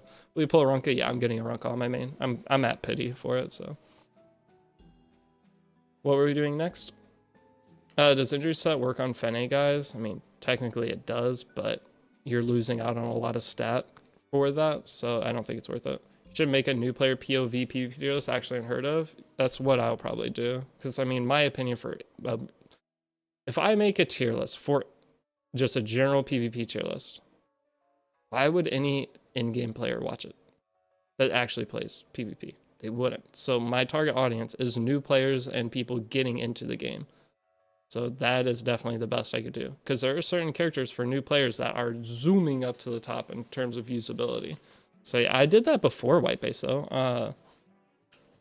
I think it was the first guide series I made, probably. I made a new player PvP tier list. But we are going to make an ML5 tier list. You guys want to do that right now? I want to make that and get it uploaded like in the next hour. You want to crank out a PvP or ML5 tier list for in-game players don't watch tier lists. I think they do, just to go in and complain. But hey, what's up, Sparky? Thank you for the 1,000 bits. I don't have the channel points yet, but this has been my go-to team for preseason. It's funny. All right. See, this is how you get me to watch videos on stream. Here we go. Go ahead and display capture, bang, and turn the volume off for it. I swear if there's any wieners in here, dude. All right, looks safe. So this is your team. Eliam Lua. Why is the quality? Okay, well, it says the quality is there. I don't see it. Using Kayron. Westwind Shuri. Oh, there's the quality. There it is.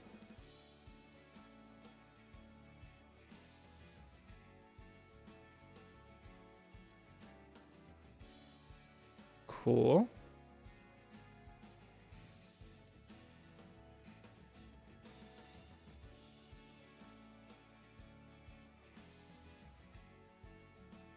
How did the BBK die? Am I dumb? Am I missing something here? Why did the BBK... Was she unbuffable? Back it up. How did the BBK die?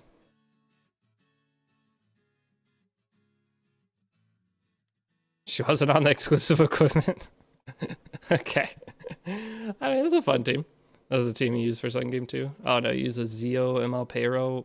Okay, same idea, just different openers. Okay, that's a T. Yeah. I mean, you're using Westwind Shuri, that's pretty cool. You have a speed Kayron. Alright. But thank you for the 1,000 bits. Appreciate that.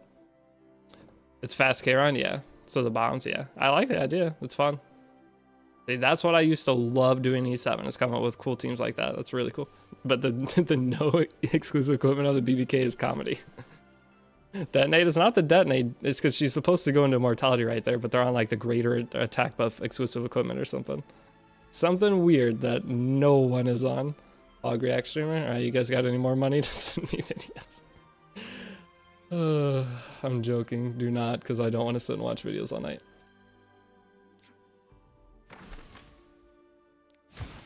Alright. That was just the first thing I noticed in there, was how the BBK die.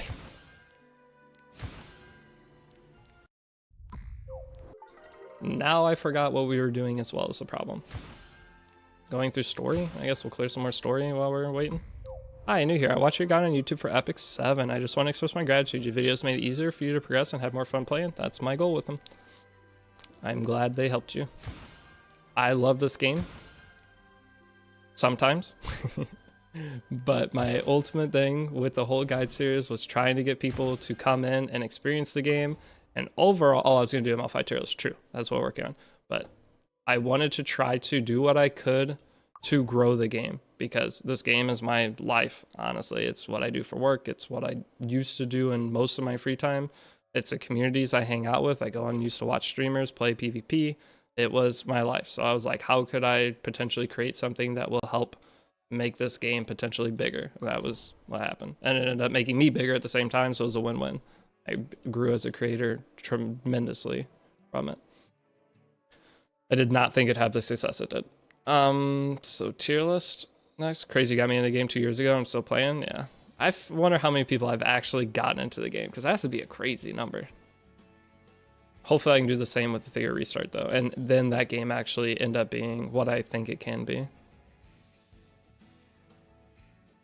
But do you think Aranka will be good as Brieg overall? No. Or the reason Brieg's so good for PvE is because he puts the speed down.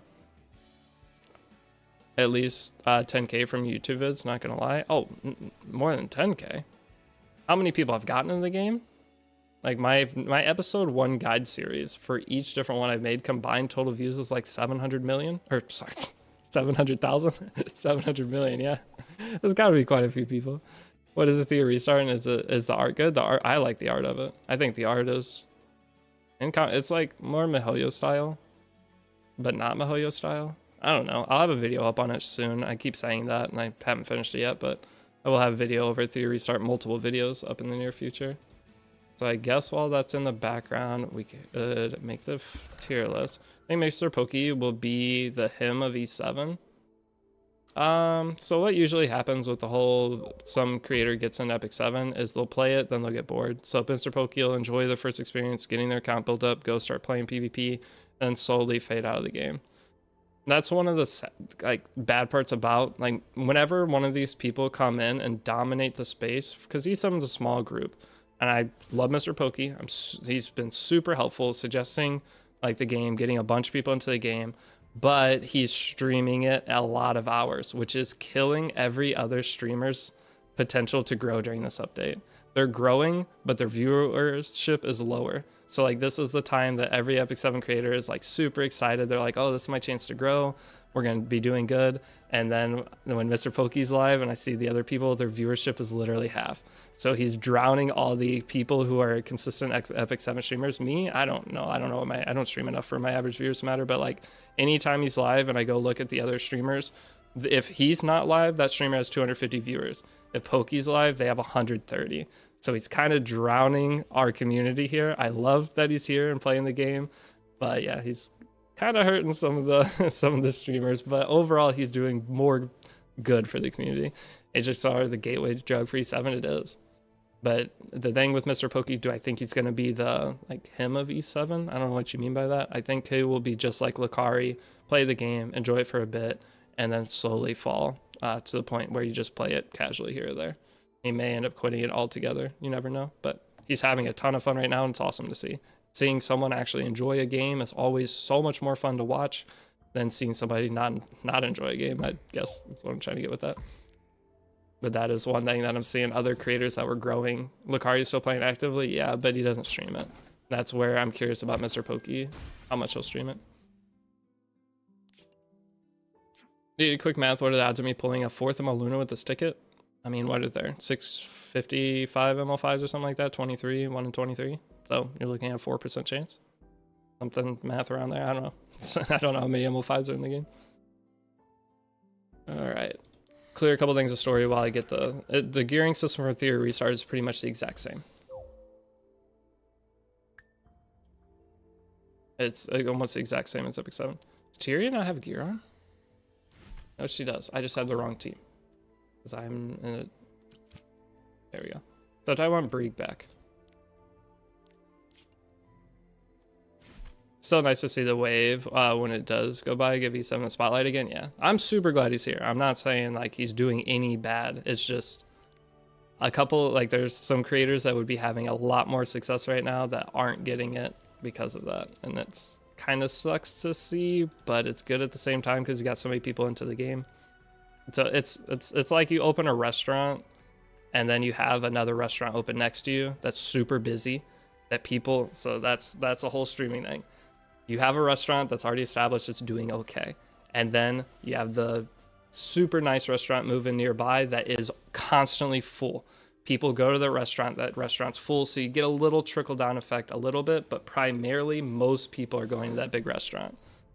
So you're probably not getting the same amount of traffic you would have initially, but you're getting customers that would have never tried you to begin with. So it's good and bad, but overall generally good. Sorry, because of Mr. Pokey, now I'm here and addicted. Yeah. I watched Mr. Pokey for a long, was it this morning or yesterday morning? I rated him whatever morning it was, and I watched him for quite a while, and he was just screaming Descending Blade for 2 hours. He is grinding. He's either screaming Descending Blade or he's screaming Arise when he clicked revive on Destina. It was funny. Alright, so here we go. Next to story. Let me clear a little bit of this, and then we'll make the, let me get the thing pulled up. Who didn't know? Pokey's Glazing Guide series, every single stream, I know. Pokey, he made a really nice tweet about me. I actually opened Twitter to go thank him for it. The arrogance of a fool. Like I said, Pokey, I'm super glad he's here. I think he got sponsored to play Epic 7, right? To try it out. Like, that was the best money Epic 7's ever spent for paying somebody for something. Very rarely do they pay somebody, but that was the amount of people that talk about Pokey, and that's why they ended up trying the game. Best money the Smilegate's ever spent for advertisement. I tried Epic 7 because of Jin is at Mr. Pokey, but now I'm here because of your video. Yeah. Oh, the thing with YouTube, I'm not feeling that pressure of like what I was saying with other streamers kind of getting drowned out because of or with Pokey. I don't feel that because I don't stream. My YouTube, he's been sending everybody there. I'm living good. It's just a little sad that I'll see some people that their viewership was super high one day and then I look the next day and it's literally half. I'm like, it sucks, but they're still growing. Everyone's doing really good right now and it's exciting. Smiley could be way bigger if they're paid streamers now. I think if Epic 7 took their advertisement budget and paid people who actually know how to do proper advertisement, they would do a lot better. I don't know if potentially paying streamers more, it's more of targeting the streamers that you pick. So the problem with a lot of games is they just go throw money at everybody and hope for the best. But Smilegate works with a very limited advertisement budget. With that, I don't know. I think they need to be more picky on the people they select. Not just go and pick someone because they have a lot of viewers. Go and pick someone like, basically, you should probably go to a company that specializes in it, that knows which ones would be good for which creators. Like, Pokey was perfect. That was the perfect person to go for, and it was lucky that he ended up liking the game too. That's not something you can predict, but you can aim for that when you target your audience or like who you want to sponsor. I mean, it worked for Raid. Oh, with Raid, Raid killed it. I mean, Raid, they smashed the... why am I auto farming this? Where are we right now? Oh. I'm just randomly clicking buttons at this point, brothers. But yeah, no, Raid killed it. They just slammed money at everybody. It worked, and they continue to do it. It continues to work. They make $25 million a month. I mean, they're solid. They made $1 billion off their game. They're like, look at Raid and compare it like graphics wise compared to a MiHoYo game. It makes sense MiHoYo made that much money, but Raid, like, I love Raid, I love playing the game, but their art isn't the best in it. I will say that. But Raid's advertisement team needs to be studied, how good they do for the game. I know they are studied. Trust me. Go pick someone who's addicted to casino like you. No. I mean, I feel like I wouldn't have been the best target audience for Epic 7 with my old content that I did, because I used to be a Call of Duty content creator, and the way I got partnered on Twitch was I was a Pokemon streamer. I just randomly ended up in playing Epic 7. I played a game called Dragalia Lost for a while. I streamed that. And then I played Fate Grand Order. I streamed that a couple times, but not very much. I streamed Dragalia Lost a consistent amount. But yeah, I used to be a Pokemon content creator. And then I started playing Epic 7, and then I started playing Epic 7 on the EU server. And then from there, I was like, wait, I'm like top PvP in the EU server. So I started streaming, making videos, and then it was all downhill from there. Got him, Mr. Galia Lost, yeah. Ethereum seems like to have a good kind of star rail, a couple of Lua, yeah. The art style is like, I would say it's pretty close to a mixture of that, I agree. I think we'll keep Honkai Star Rail since it's brand also on HSR. I think they let him account review people. I think they're going to start letting us account review people again soon. We've been pushing for it in the creator program. Maybe I'll go in there and poke the bear a little bit and like talk about it again. But I think we might be back. The cool thing about E7 is that any weeb will instantly see the game and get intrigued, yes. So that is... I mean, the character design's good. I feel like this game could be advertised on almost any major gacha. But the problem... So here's one thing that they can do. Epic 7 could pay somebody... They could pay 50 people a couple $1,000s or whatever to advertise their game. Or they could pay one person half the amount of money they would have paid all of those, a massive creator, to actually get into their game heavily, like Mr. Pokey's doing. Like, imagine they paid Tectone enough money to where Tectone would be willing to balls deep dive into the game. Someone with a big following. That is worth more than a big spread out thing. And they can't afford Tectone, but that's something that probably would end up getting more. He's not gonna, okay, that's just an example of someone I could say that everybody knows. Everyone from the gacha scene knows Tectone. Okay, I'm not saying they should do it. They can't even afford Tectone. There would be no way they could pay him enough to do that. But like somebody like that, if they could find the right fit for the game, someone that's not too hated or any problems like with anything they've done, it'd be great. I think that would see the most success. I feel like Mr. Pokey is generally enjoying the game. He is. Mr. Pokey is. He got a one-time paid sponsorship, and then he's just grinding the game now. That is... Okay, when you see someone get a sponsorship for a game, and then they just keep playing it past that, that means it's probably a good game. Maybe Genocide? No, they won't. Genocide doesn't have... Genocide has a cult hardcore following. He doesn't have a wide reach. Is the best way to put that. But Genocide, they had the opportunity to pay him and keep him like in their thing every day, and they decided not to. They let him go to another game, and now he's just gonna succeed on the other game. It is what it is. IDKY, I can't imagine you played COD. That's all I did was play Call of Duty. I get home from school, play Call of Duty. Then when I started working, get home from work, play Call of Duty. That's all I played. Making montages, trying to join FaZe Clan. All I did. That was my life for a decade. From 14 to 24, 25, it's 10 years of my life was just grinding Call of Duty. COD Zombies was a vibe. I played COD Zombies when I was in like high school. But ever since that, it was Modern Warfare 2.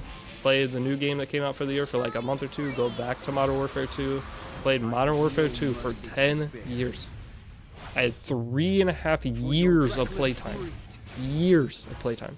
That is insanity. I would legitimately sit for 10 hours at a time playing, and on weekends, I would go to my friend's house on Friday.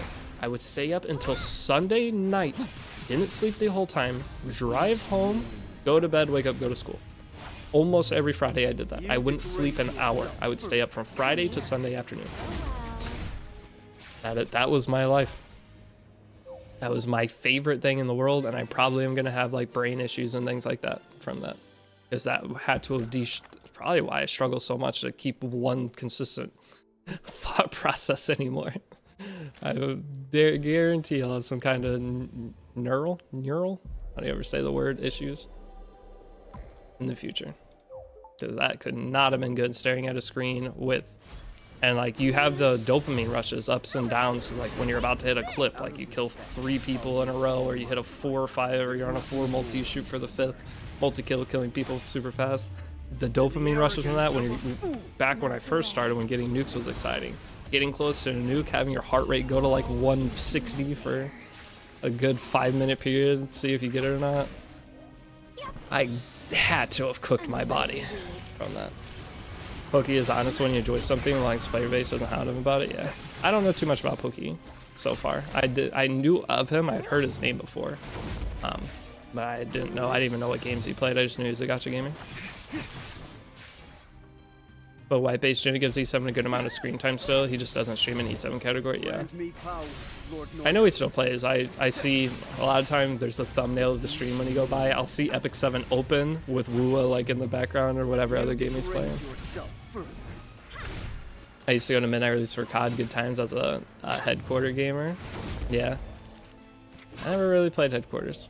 Played Demolition a little bit, but I used to go to GameStop every single release day too. The Epic 7 Oilers were popping off in his chat today. Who? Jenna or Pokey? What, do you mean like donating to him to buy packs? Was Lucario a degenerate on this game? Oh, Lucario was the degenerate on this game. I miss YD E7 streams and vids. He still makes them. He just doesn't do it very often. See, YD's retired, guys. YD does whatever he wants. He does. He's in a retirement home. He games. Wait, doesn't he have a kid coming? I remember I saw a pregnancy test, or was that on April Fool's? Why do you have a kid coming? Anybody know? I opened Twitter one day and I saw pregnancy test. YDCB might pull out game or something about pull out game being weak. I think he might be having a kid. Bro, YD's having a kid. I'm pretty sure. Go check Twitter. 90% sure it was on Twitter. Maybe it was a joke, but ID may be having a kid. If he's retiring with a kid on the way, I mean, he's been retired. He's not retired, but he doesn't have to do much work to make more than he's just enjoying his life. He's going and playing games with friends. He worked his ass off to get to where he is now, and he's just living it up. Goes and plays. He still streams all day, every day. He just plays the games he wants to. No sane person wants to play Epic 7 all day, every day, or stream it. Did he ever say what his job was prior? Some people know his whole story. I think he worked for his parents or something. And then he went and tried to do content creation full time. And I think he struggled a lot at first with it. I think he used to drive people around. He did like Uber, but wasn't Uber. I don't remember the whole YD story, but something like that. And he made just enough to get by, then he started making money on YouTube, and then it just snowballed from there, and he grew really big. He put time into learning how to edit, got really good at that, then found an editor that worked the same as his style, and they ended up making better and better videos together. But he has a crazy like content creator story of like how he made it all happen. It's really motivating to hear. I just don't know it.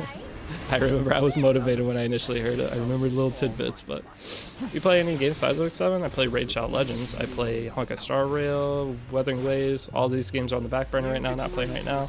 Play Genshin Impact occasionally. That's like a once a year game. In terms of other games, I play Apex Legends. Play all Monster Hunters. But those are once every couple weekends type of game. In terms of other daily games on my phone, I play Buffalo Link, I play Double Diamond Machines, sometimes play Blackjack. Hey, Jazzy Cola, what's up? It's been a long time since I've seen you watching the Summer War. Crazy at 30 small channel. That YD is he was the peak of E7 content creators. He's the biggest one. YD is in the money-making business with sponsors now. He's got a kid coming. He's definitely slowed down with content. No shade. I rate it. Oh yeah, no. If I was in the same, I am. There's a chance I'm on the same path of like getting toward the same thing. I have the raid deal. I don't know how long that's gonna last, but I have the raid deal. I have other deals going. I'm potentially maybe on a 5-year plan to where I'll be in the same spot in 5 years. Hopefully. Never know. He did it at such a good time. I don't know if I want. I would be happy with a kid if I found a person that I wanted to have a kid with. Monster Hunter Mission, I love Monster Hunter. But Jazzy, what you been up to? Grant me power, Lord Noyas. Mr. Pokey, they wanted to swipe for Fene Rift. Okay, they bought him the Fene pack. For your reckless greed. Trickshot and BO2 starting to show it was so good, yeah. There were a lot of trickshotters in my clans. Bro, can I put in my application to work for me? I don't need any employees. I have 2 editors. I'm gonna have a new like agent. Oh, you mean for the guild? What application? Can I be a wife? Probably not. I don't meet people over there. Someone gifted him like 100 Twitch subs, yeah. See, that kind of support, if that was an Epic 7 viewer that gifted that kind of support never happens in E7. No E7 streamer sees that. Maybe once in your E7 career you'll have that. That's the funny part. The person who donated that to Pokey, I'm curious if it was a consistent E7 viewer that watches like Elmage every day. They would never do that for Elmage, but let's do it for Pokey. Yeah, like 350 subs for that. I'm curious if that was his community or people from the E7 community that instead of supporting the E7 creators are like, nope, Pokey's here. He's the new guy. That's so sad of so. It's probably someone, I have a feeling I know one of the people that donated. Do we still have selected summoning for episode 3? Yes, and it would be Mort as the first choice. Second choice, Polytus. Pokemon, or being a Poke viewer, they were new sub gifters. They're trying to keep him here. I know, that's their idea, is trying to keep him here. It's just funny to me. It is what it is. Mascot Hazel is better than Tama? She is not. Is Ken a viable alternative for Victorica? Yes. Yeah, you could use Fire Ken instead. For that team. Is the Fene pack worth it? I mean, you have to summon on her. It gives you a banner to summon, and she is the best in slot for Rift, and a lot of other content she's just insane in. So, of all like the options to buy, yeah, she is very good. I would say she's going to be more useful for you than the new Crow that's on banner, for example. Probably use her more in DN too. So if you want to spend $10, not a bad purchase. It's just you have to spend $10 and 605 bookmarks. He is bringing a lot of PlayStation 7. Probably thinks sponsor is worthy. Yeah, he is. I mean, Mr. Pokey, if you knew how many comments I've had about Mr. Pokey between just the streams, my chat, everything, he was by far the best, or like person who brought the most people in to try the game as like an individual. I haven't seen anybody share I came to this game because X other person. It's not even close. He is the #1 for bringing people to the game. And influenced by Pokemon, now I'm addicted. Yeah, the game's good, and you will enjoy this game a lot for at least a month. Then from there, I don't know so much, but the first month of 87 is the best. Started playing as Ms. Pokemon last week. Yeah. Victorica only used on the Golem team. She could technically be used on a couple other things that I'll showcase in the guide, but Golem would be her best spot. The thing is, she has a good kit. She gives immunity to your team, which is nice, and she gives a defense break on the skill 1, which is overall nice and everything. You can utilize her in a couple of the Abyss floors. Alright guys, let me pull up the Cecilia bot and let's do the Moonlight videos. Cecilia bot tier list maker, because obviously my emulator decided to be cooked right now. Let me pull this up, see if there's anything new. Anything new? Nothing new. Nice. Alright, did I mess up the guide at all? This game already dead. Guys, we got Ugursus83. This game already dead. Newest comment. Somebody commented, I tried Godmother. I said, if you try another character for Wyvern, let me know. They said, I tried Godmother. Didn't work. I love comments, dude. When I go through YouTube comments, it's like, usually half of them are hilarious. One of them will piss me off, and the other 8, I don't even know what I just read. That is my YouTube comment experience. And it's every morning I wake up, there's like 50 comments on there, and it's a wild way to start your day. I think that is probably one of the most unhealthy ways to start your day, is reading YouTube comments, especially for your own YouTube channel. Reading general YouTube comments isn't too bad, but reading ones that are directed at you. Thank God you're live. I have stuff to watch while farming runes with 500 knowns for Az. Yep, it's annoying, takes a lot of time. I should have told you guys to farm for Raz at the end of episode 3. That's my bad. I just thought I was going to come up with some other team for it. I didn't want to force Raz on everybody, but we're forcing Raz on everybody. He's just too good in PvP as well right now. Wow, he has the potential to be. I don't think he'll be sad. What gear set should I be using if I use Ken? Just... Do you remember the free HP gear that you got when you got Brieg? It would be amazing on Ken. Yeah, it would be. That would be the set. Just a speed crit set that you got from that. The bad things, you need to level it up. But that set would be perfect. Because Brieg, you'll probably have on free HP gear for the first little bit. What else am I going to use back Razin besides Golem? Raz you're going to use for Golem. A couple story missions. You can't use Brieg for every single Abyss floor. Raz is really nice for a couple of the Abyss floors that are, say, green bosses, or I think it's Abyss 99 is really annoying with Brieg because you can't control where Brieg goes, and he can hit on turns you don't want him to hit. And there are certain fights where you don't really want debuffs. But I don't know if you use Raz for those ones. I think you just use Triple Soul. There's multiple places we're going to use them. We use him as our front tank for Grass Expedition as well. And then use him for PvP. So he has use cases. I'm not having you guys build him for just Golem. I know he's annoying, but I would not make you just use or do all this for one. What have you got for free LD? Bro, I haven't redeemed my ticket. The only people that can redeem their ticket are Asia servers so far, I believe. I still have like 6 hours or 5 hours before I can open my ticket.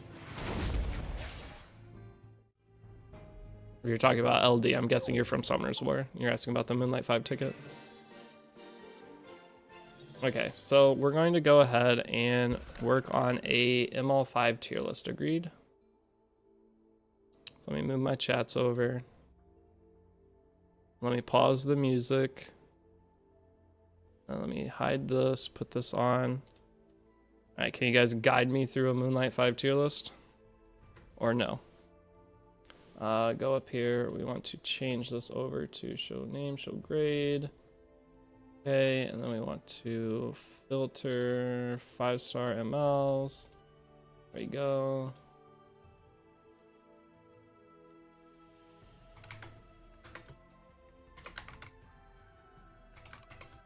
There we go. Put Eins and S. Give me 1 second. How did I reorganize this last time? Where did the chat go? I don't remember what we did for last video. All I know is I put my face at the bottom left. Or bottom right. I was over here. Make myself a little bit bigger again.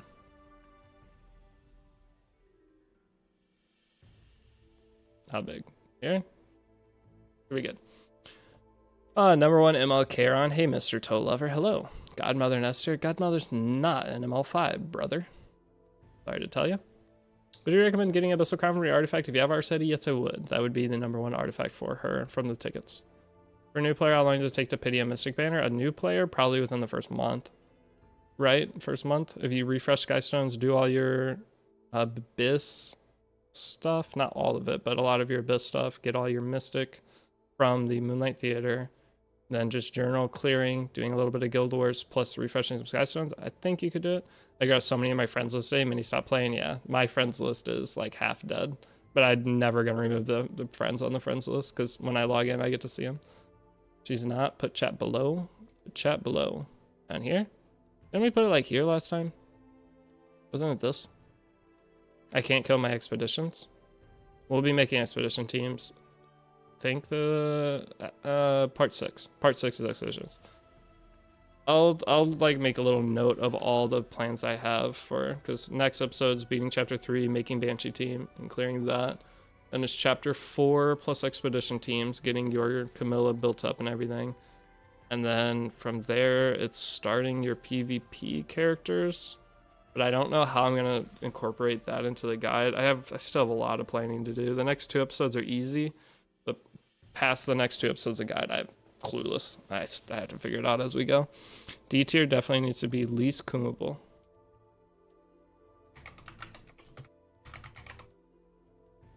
Okay, what else needs to change on this tier list? Should I use all my orange carrots today for energy? Yes, I would trade all your orange carrots for energy. Deity Coombs is back. Wait, is Deity Coombs back? I don't see him. Wasn't there a Twitch account that was Deity Coombs? I don't see it. Was that a YouTube channel? Who was it? That was Deity Coombs. I don't see it. We're good. The streamer needs changing. Someone that actually plays PvP. Yeah, does anyone in here actually play PvP? You can help me? Oh, you're on YouTube. Deity Coombs is on YouTube. Well, there they are. Any of you guys play PvP in this game? The only characters I'm a little bit curious on as to where I'd put them tier-wise. I don't know how big of a gap I want to put between, like, God tier. Like, do I want to make a tier for, like, top 3 characters in the game, or do I just slap a bunch of stuff in S tier? Usually with tier lists, I try to, like, take one tier that's, like, the top 3 characters of the game. I may just slam, like, 10 into S tier then instead. Which ML5 ticket are we talking about? Both of them. This is just ML5s that you can get from your tickets. Which is every character in the game, correct? Or the only character you can't get from your ML5 ticket is MLTU. So everyone but MLTU, your successor TU will be in there. Well, and you're not getting Eins, obviously. But everyone else is in there. S tier as the Taliban. Sure. And S tier is definitely Jork in it. A tier needs to be Milkies. I see. Okay, I'm not changing all this. I'm going to change this back. Are you going to cover Rift in your guides? Probably not. If you don't have Fenny, don't do Rift. I mean, that's just... Unless you have to beat Rift one time or something. If we have to, I'll come up with some kind of team for it or whatever. But if you don't have Fenny, don't do Rift. And if you're less than 2-month-old player, probably don't do Rift anyway. I am a very hard proponent of don't bother with Rift. Unless your account is already stabilized. Guys, the amount of farming you need to do just to reforge the free gear the game gives you is a lot of hunts. And if you go straight into Rift, not going to be reforging anything. You're going to have a million pieces of gear, no charms. Why not MLTU if it's everyone else? Because on the ticket it says no MLTU, doesn't it? It took me 1.5 weeks. Rift takes forever to get to level 8. Why don't you test your luck? Come back soon. Don't I have a Mystic Medal?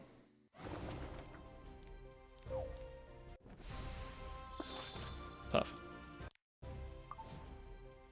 So in the event, I guess I should show this at the start of the video. It's in 4 hours we get our Moonlight 5. But you can summon a random 5-star light elemental hero. Successor to you will not be included, which means everybody else is. So that's kind of nice. But the thing is, those of you guys like, I'm gonna hold my ticket and I'm gonna pull Boss Arunca from it. You're not gonna pull Boss Arunca from it. They're not that dumb. But maybe they are. Should we hold our tickets? Okay, but yeah, I don't think I'll cover Rift unless there's missions for it. Otherwise, don't bother. Making a team without Fenny. So here's the way Rift works. Either you have Fenny and you build one character for it, or you don't have Fenny and you have to build a 4-man team for it. It's either build one character, build 4 characters. Don't bother. The difference between Rift and Hunt is so minuscule in terms of which is better, which I don't think either one is. On my main account, I do farm Rift occasionally, but I still prefer Hunts. Hello Deity, I started like 2 resets ago, waiting for the next reset since I'm on your 3rd guide. Love the videos, thank you. I started 2 resets ago. You mean weekly resets? Why is Fenny so good? Because she's designed for Rift. And I mean, she just was an overtuned character, but Smilegate dumb? No way. They could be. Only ML's not included tickets are the new high schoolers. Well, all it said was MLTU's not in there. It didn't say anything about the other characters weren't in there. Right? Hold on. Is there a buff event after reset? All 3 buffs after reset, and then no buffs until next week, I believe. New players, you have ones. Check the dark ticket. Oh, it's because all the high schoolers are dark. Ooh. I see. That's the only light. So no Hellion Lua, no Bystander Hua Young, no Lone Wolf Para. That's why. Okay, so not everyone's in there. Good call on that. Didn't think to check the other ticket. So none of the newest characters are in. Anybody that wasn't on the Mystic banner will not be in here. Up to Harsetti? Yeah, it's up to Harsetti. Oh. Sure. Right, we went through a huge dark streak. Yeah, I forgot that we went through so many dark characters. Makes sense though. Okay. So now that we have that information, is this a tier list? I guess it's a ticket tier list. I guess I'll talk about the characters still at least then. But yeah, I'll leave this up and then give me 1 sec to get a couple more things together and we'll get going. We'll make this list, I'll upload it, and then try to figure out what other things I could do before we wrap up today. Because I just have to farm, I have to get my account level up, and then I have to wait to donate guild or gold to my damn guild before I can progress anymore on this account.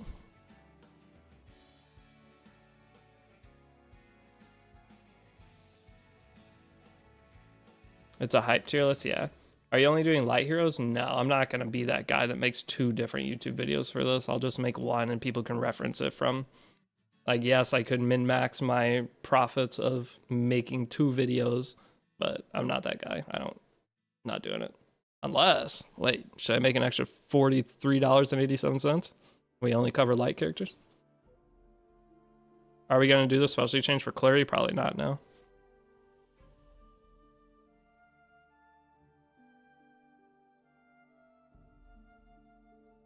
Can Fenny come as a dedicated banner later? Is she perma Covenant banner? She's Covenant banner, but I think she has a side story.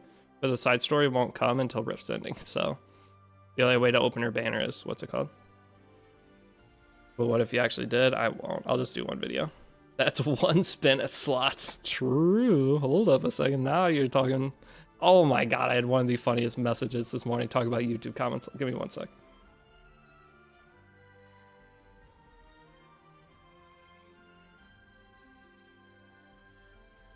Okay, I think we're good to go now. Let me set... Alright, we're already full screen. Okay, so somebody commented on one of my videos. They said, brother, you look tired. You need to get some sleep. You can't go to the casino on an empty battery. I'm framing that on my wall. I might make shirts. You guys want merch? Can't go to the casino on an empty battery. One of my favorite YouTube comments of all time. That's so, he literally did. That was what I woke up to this morning. I read that comment. I was dying laughing. That was so good. That might be my first merch. I'll never make merch. That's a joke. What? I use Fenny farm Rift, so good. Yeah, I mean Fenny's fantastic for more than just Rift. You look tired though. I am tired. I know I am tired. You guys can see it. Go look at my videos before this all started. I was full of life, ready to tackle every day. Now I am. When I lay down to go to sleep, I'm asleep in like probably 30 seconds. There is no sitting and contemplating life. It is, I lay down, I'm gone, I wake up a couple hours later. It's funny. Can't gamble without your energy, yeah. Wasn't there a worldwide battle pass? Worldwide battle pass. I mean, yes, there was a battle pass that ended right when this all started, but it's gone now. So. Okay. Let's make this list. I will just wing it and we'll see how it goes. You guys correct me.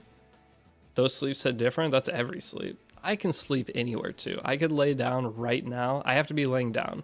But if I lay down on my floor, I don't even need a pillow. I could pass out in probably 2 minutes.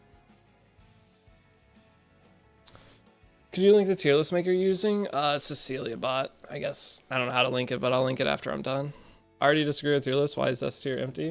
All right, we're also changing least coomable. Okay, let's have some decency. Here, I can sleep sitting. See, that's a superpower.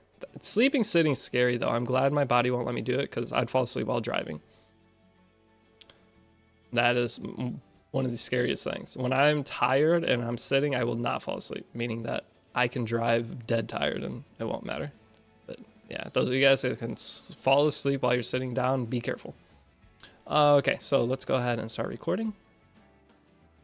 What is up, guys? This is Mitch or Deity, and as of soon, your Asia server already has it, but when you're logging into Epic 7 within today, or depending on when you start, you're going to be on week 2 of the Carrot Exchange. With week 2 of the Carrot Exchange, you're going to be able to get a 5-star Light Elemental Hero ticket. The only character not in this ticket, 1's going to be Boss Aranka, 2 is Successor Teiyu. You're going to open this and you're going to get a random character. It's not a selector, but you'll get a Moonlight 5 character for free technically, but you got to farm to get some carrots to get it. But you get an ML5. So I'm going to be making a list today going over all the ML5s, including Darks, because you get a Dark ticket on the 4th week. So you get 2 ML5 heroes within the first month of the game, not including your general summons, which is awesome. But the 5 stars on this do not include Hellion Lua, Bystander Hua Young, or Lone Wolf Para. These are all the newest characters to the game. Epic 7 always does this. Anytime they give away free characters, they do not give the ability to go get the other characters that were recently released. So that's trying to get us old players to make sure we buy and summon on those characters. Because if not, if they did just give these away, we just wouldn't summon. We just wait for these events and grab them here. So, or well, hope that we get them here. So that is what we're going to be covering today with this list. I don't know what to do for the characters that you cannot get. This is just going to be, I guess I'll make a tier down at the bottom that is can't get, but I am going to talk about each character and let you know if they're good or not. So just in case you do get one of those 4 characters that you are not able to get from the tickets, maybe these are characters you just summon randomly and you're curious how good they are, we'll at least cover each character to a little coverage on, I don't know, small extent. Can't get from ticket. Okay. So we're just gonna wing it. If you see the beginning of this, if you want to see the end of it, you can go to the end of the video and see where I place everything. But wherever I place these characters, they will likely change as we keep going. So I do have Twitch chat and YouTube chat here to get some kind of feedback as to what I am saying. Just in case I say something dumb, they can correct me on it, which they probably won't. They'll probably make it even worse. But let's go ahead and. So the first character we're going to have is going to be Abyssal Euphine. Abyssal Euphine, I'm just going to go ahead and start her at A tier. We may adjust from here. Abyssal Euphine, fantastic character. She used to be my first pick every single game. She can solo teams. Her skill 3 is one of the strongest skill 3s in the game. So I think A tier is very good. One of the best parts about her is she has a passive that limits CR push or cuts CR push by 50%. Which means if your opponent was going to gain a 20% CR push, they're only gaining 10. There's a 5-star character called Polytus that also has that, but Abyssal Euphine is just a generally overall stronger character that you can use for that same role. Next up is going to be a Tywin. A Tywin, I kind of want to put it B tier because we're in an immunity meta. A Tywin is a character that fluctuates all the way from S tier down to like C tier, and it all comes down to how much immunity and how many cleansers are in the meta. I think right now, B tier is still a good spot. I'm going to say that A, B, and C are all basically usable tiers, whereas E is do not touch these characters. S is the characters that define the meta of the game. That's the rating, but just because you see a character in C tier, that just means they are harder to use, especially for newer players. So most people that watch tier lists are going to be the casual, newer player getting into the game, curious what the content creators that they've been watching think about the characters they pull. So keep that in mind. That's the whole like point of doing this, is to try to, if a character is too hard to build for new players, or you need 7 other characters to make this one character work, they're going to go lower on the list. Apocalypse Ravi. Apocalypse Ravi is between C and B tier. I'm not sure what I'd like to put her at. She is still usable. She's super weak to injury. We have a lot of injury in the current meta. She does have decent damage. She has slight PvE usage. Overall, she's in a pretty good spot. You think B?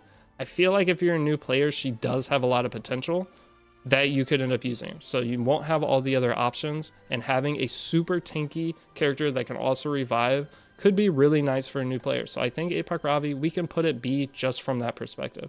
Next up is Arbiter Villager. For a new player, A rank easily. For existing old player, higher in like RTA and regular everything, I would put him at B, but A rank for new players in terms of arena, guild war, everything. He's the character that you pick when you don't know what to do. Slam RB, there's a good chance you're going to win. I think RB is, for new players, one of the best things you could possibly have to get into PvP. Okay, now, those of you guys that took Spectre Tenebria following my guide, the reason we take Spectre Tenebria is to stabilize our accounts, and she is still usable within Guild Wars. I love having Spectre Tenebria on Guild Wars, and Arbiter Villager is, I played through recently, and it was very annoying to go through the game with him in comparison to Spectre Tenebria. So I think people will have an easier time getting an Epic 7 with Spectre Tenebria, but hopefully some of you guys picked RB and maybe bought Spectre Tenebria, and you have the best of both worlds. Dene still better, don't care. RB triple S for sure. I'm putting RB at A rank. Archdemon Shadow. See, the problem is Archdemon Shadow is better than both these characters in my opinion. So it's hard to put her in the same tier as this. That's why I wish I had like 14 different tiers. I don't know if I can put her in S rank because she's not quite the power of the super strong characters. I may move her up, but she's going to stay at top of A tier for now. You think S tier? Should I just give her the S? So Archie Mercedes, she has an exclusive equipment that changed everything with her. She can dual attack with the character with the highest attack on your team every time she skills ones, and her skill 1 is going to place Seal. And you could soul burn for 10 souls to ignore effect resistance, meaning that you can just build her super bulky. You can put Seal on any character of the game, even if they have effect resist, just by burning them. She's weakest to immunity. It's hard to remove E. Well, I can just add more tiers. We'll make a final thing on this list, and I may end up making an SS tier just above this, and I'll drag the couple like 5 characters out of the best into that. But Archdemon is super, super good. Even if you're a newer player, usually people build her very fast, like say 270 would be a good average speed. But if you're a new player, you can slow her down a little bit and just put more bulk on her, and she's going to be very good for you. So Archdemon would be a fantastic pickup. Next up, we have 2 of the worst characters.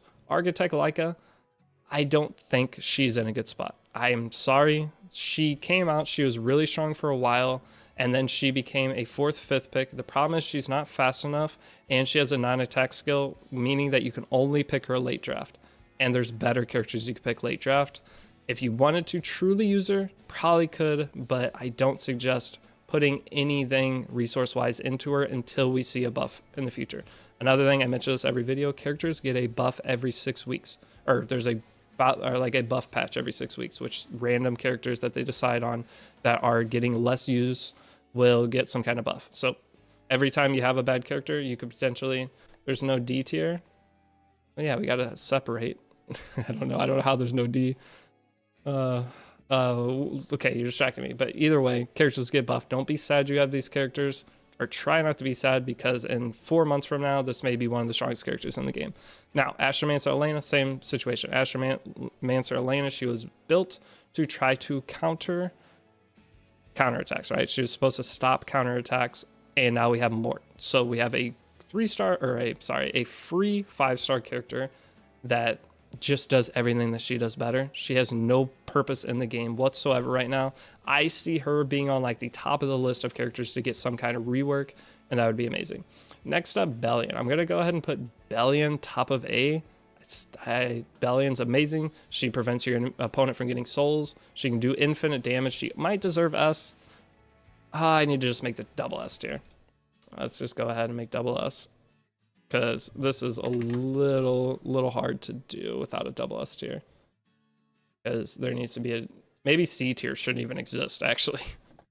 But either way, let's put this here, because Bellion I'm going to definitely put in the same situation as Archdemon. Bellion has a lot of just general play in everything. There's an artifact you put on called 3F, which makes it to where you can build her 280 speed with 27,000 HP, and all of her damage comes from an artifact.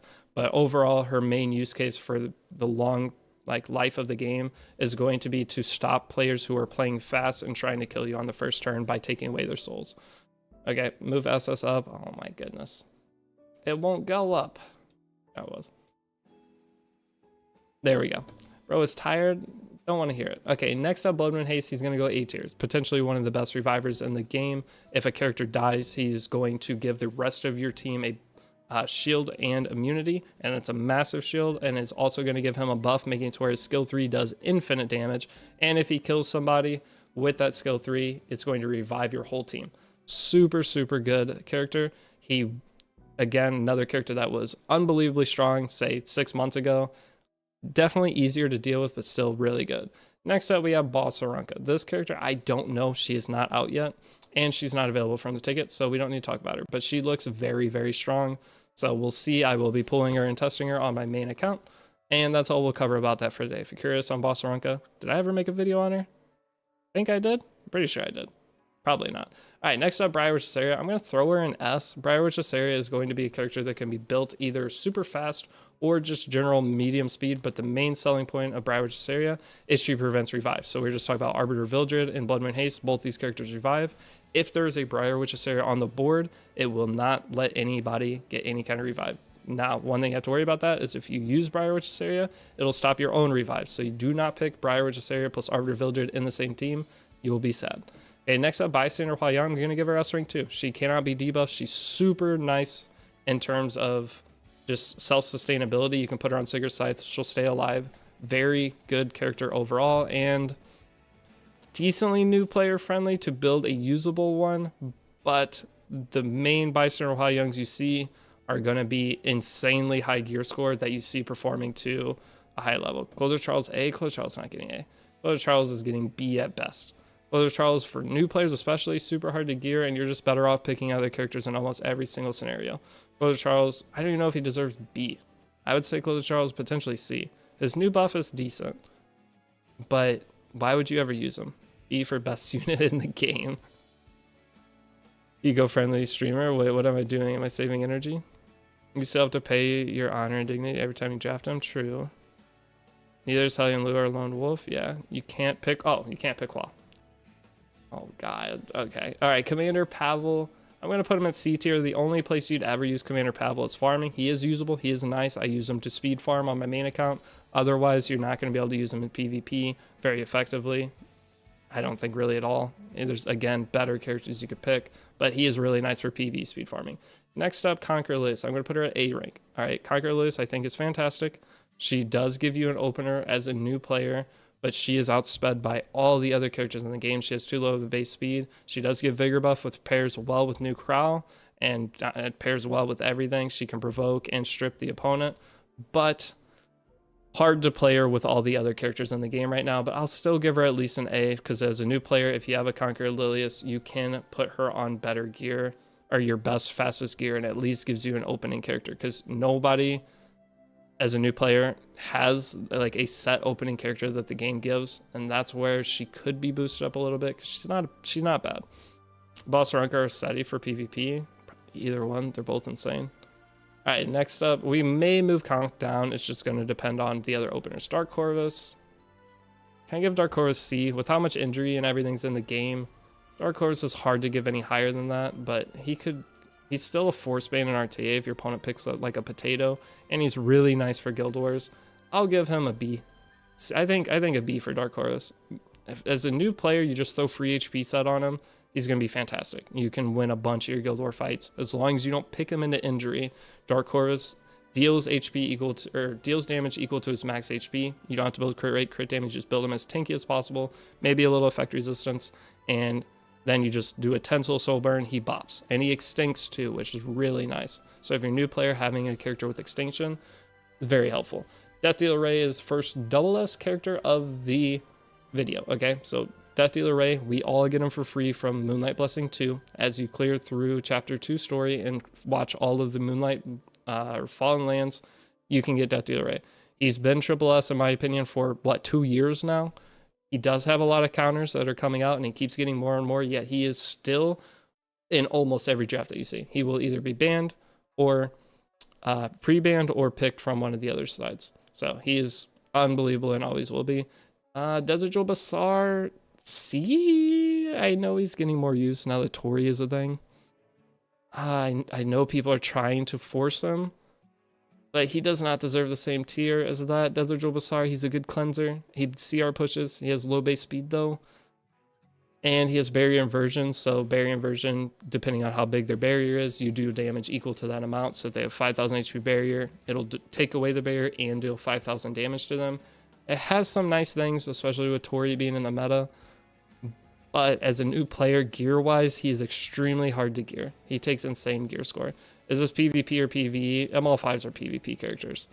All right, they are PvP. There's like 2 that are PvE worthy of mentioning. Bro is definitely B tier above. You think Desert Jewel Bazaar is B tier right now? He's definitely above Closer Charles. Closer Charles, if anything, deserves down here. In my opinion. Think I should move him? I think I should move him.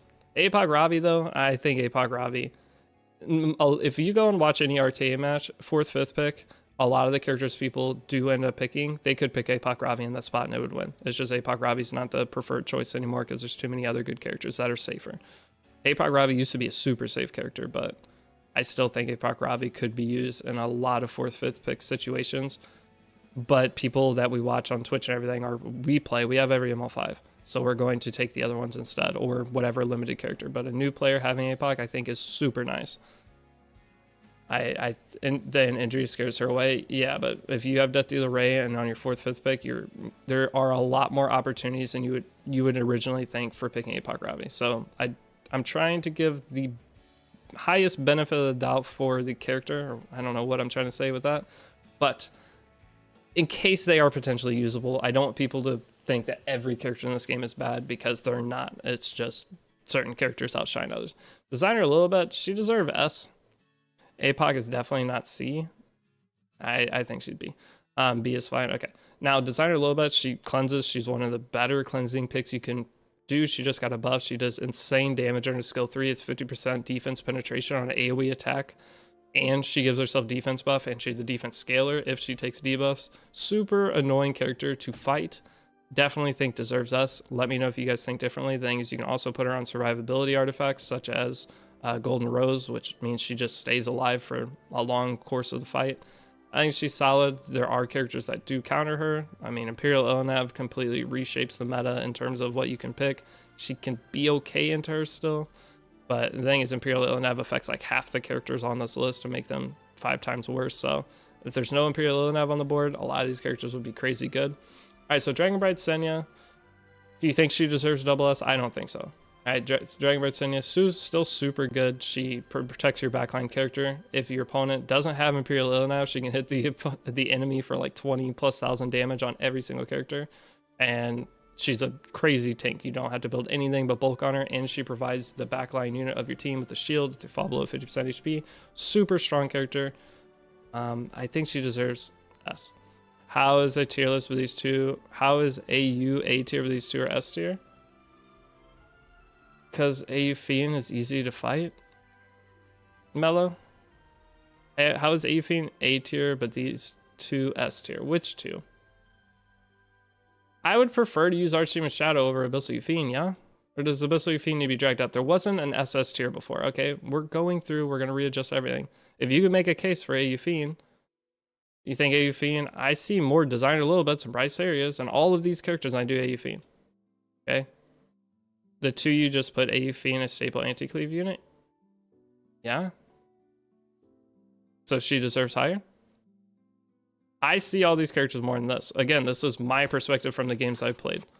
And this isn't everyone's perspective. We all played a different play style and everything. So yeah, that's why Abyssal Phoenix rank A and Sinya Dilibet S.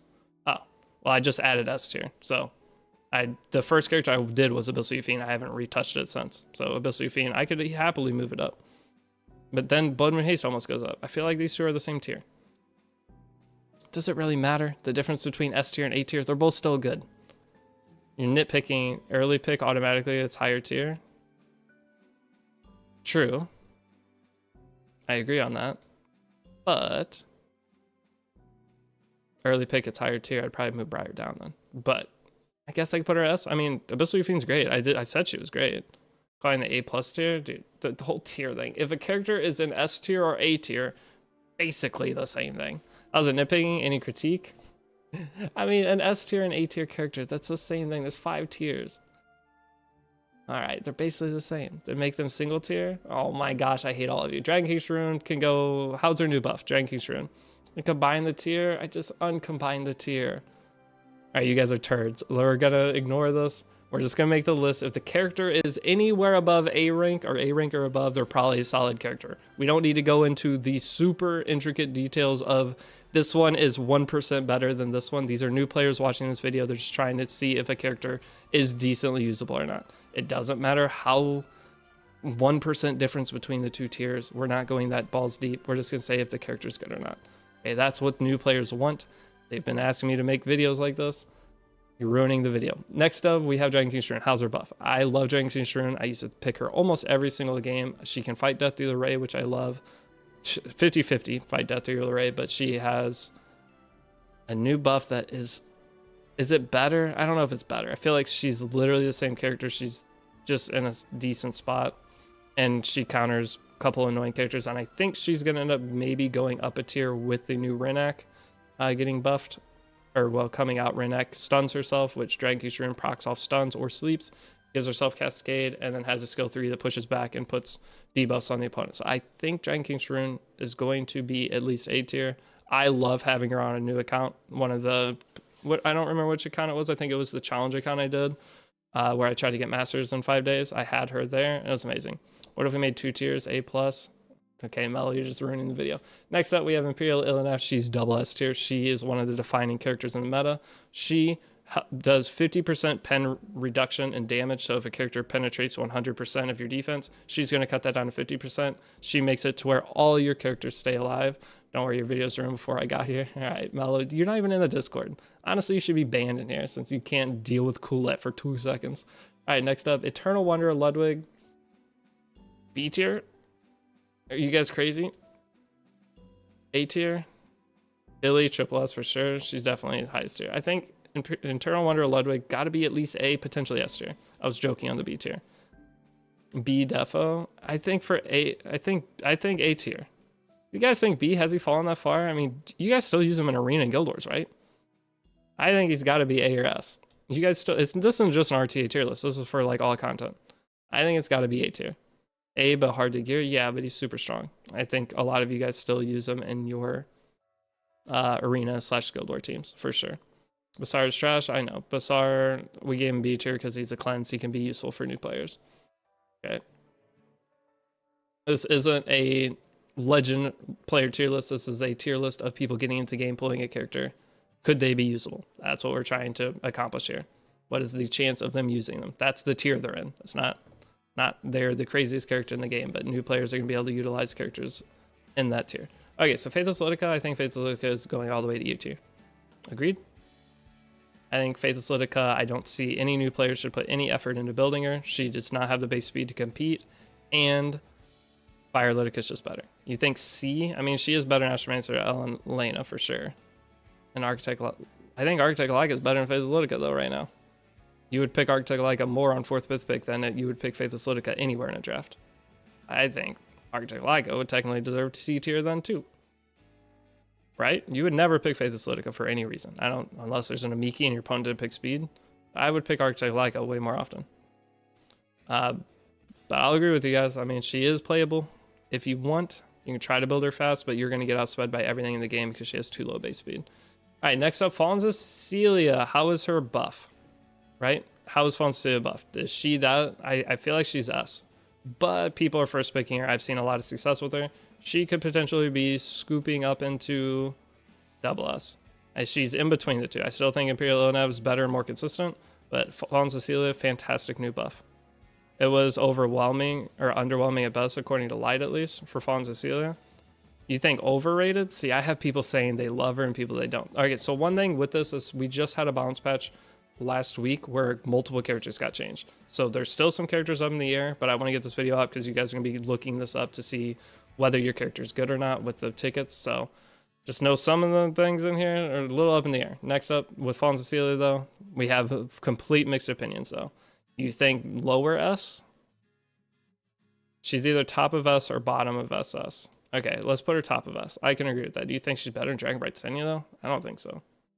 I think probably in a similar position. Probably S if Renek turns out to be meta. True. With Renek coming, Fawn Cecilia will get boosted.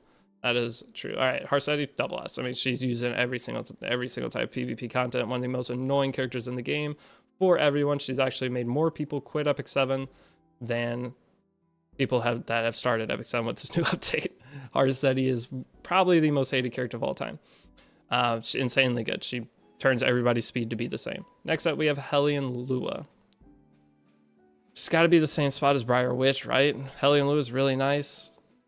But is she really nice? I don't... Oh, can't pick it. True. All right, Hellion Lua probably would have been like top of A, bottom of S, somewhere around Briar Witch in terms of overall usability. But Hellion Lua, she provokes the whole enemy team and does a bunch of annoying combat readiness push nonsense and deals HP based damage and causes all your characters to counter. She's very good. So she's definitely S tier, but you can't get her from the ticket. So if you do pull her though randomly along the way, very nice character to have, but very hard for a new player to build. She requires very high base speed. Well, you can actually get away with lower base speed if you can give her triple buff to where she can't be stripped, which that's a lot to go into for a newer player to understand. But no, there are multiple ways to play Hellion Lua. Next up, Judge Kisei. Can I put her at E? I know she is a little bit better now. Can't be countered, guaranteed, gets the 4 hits and gets push up for 2 turn. Should she go at C? The thing is, people are going to pull Judge Kisei and she see that she's in E, they're going to be sad. But can I put her in C? Can we just do it?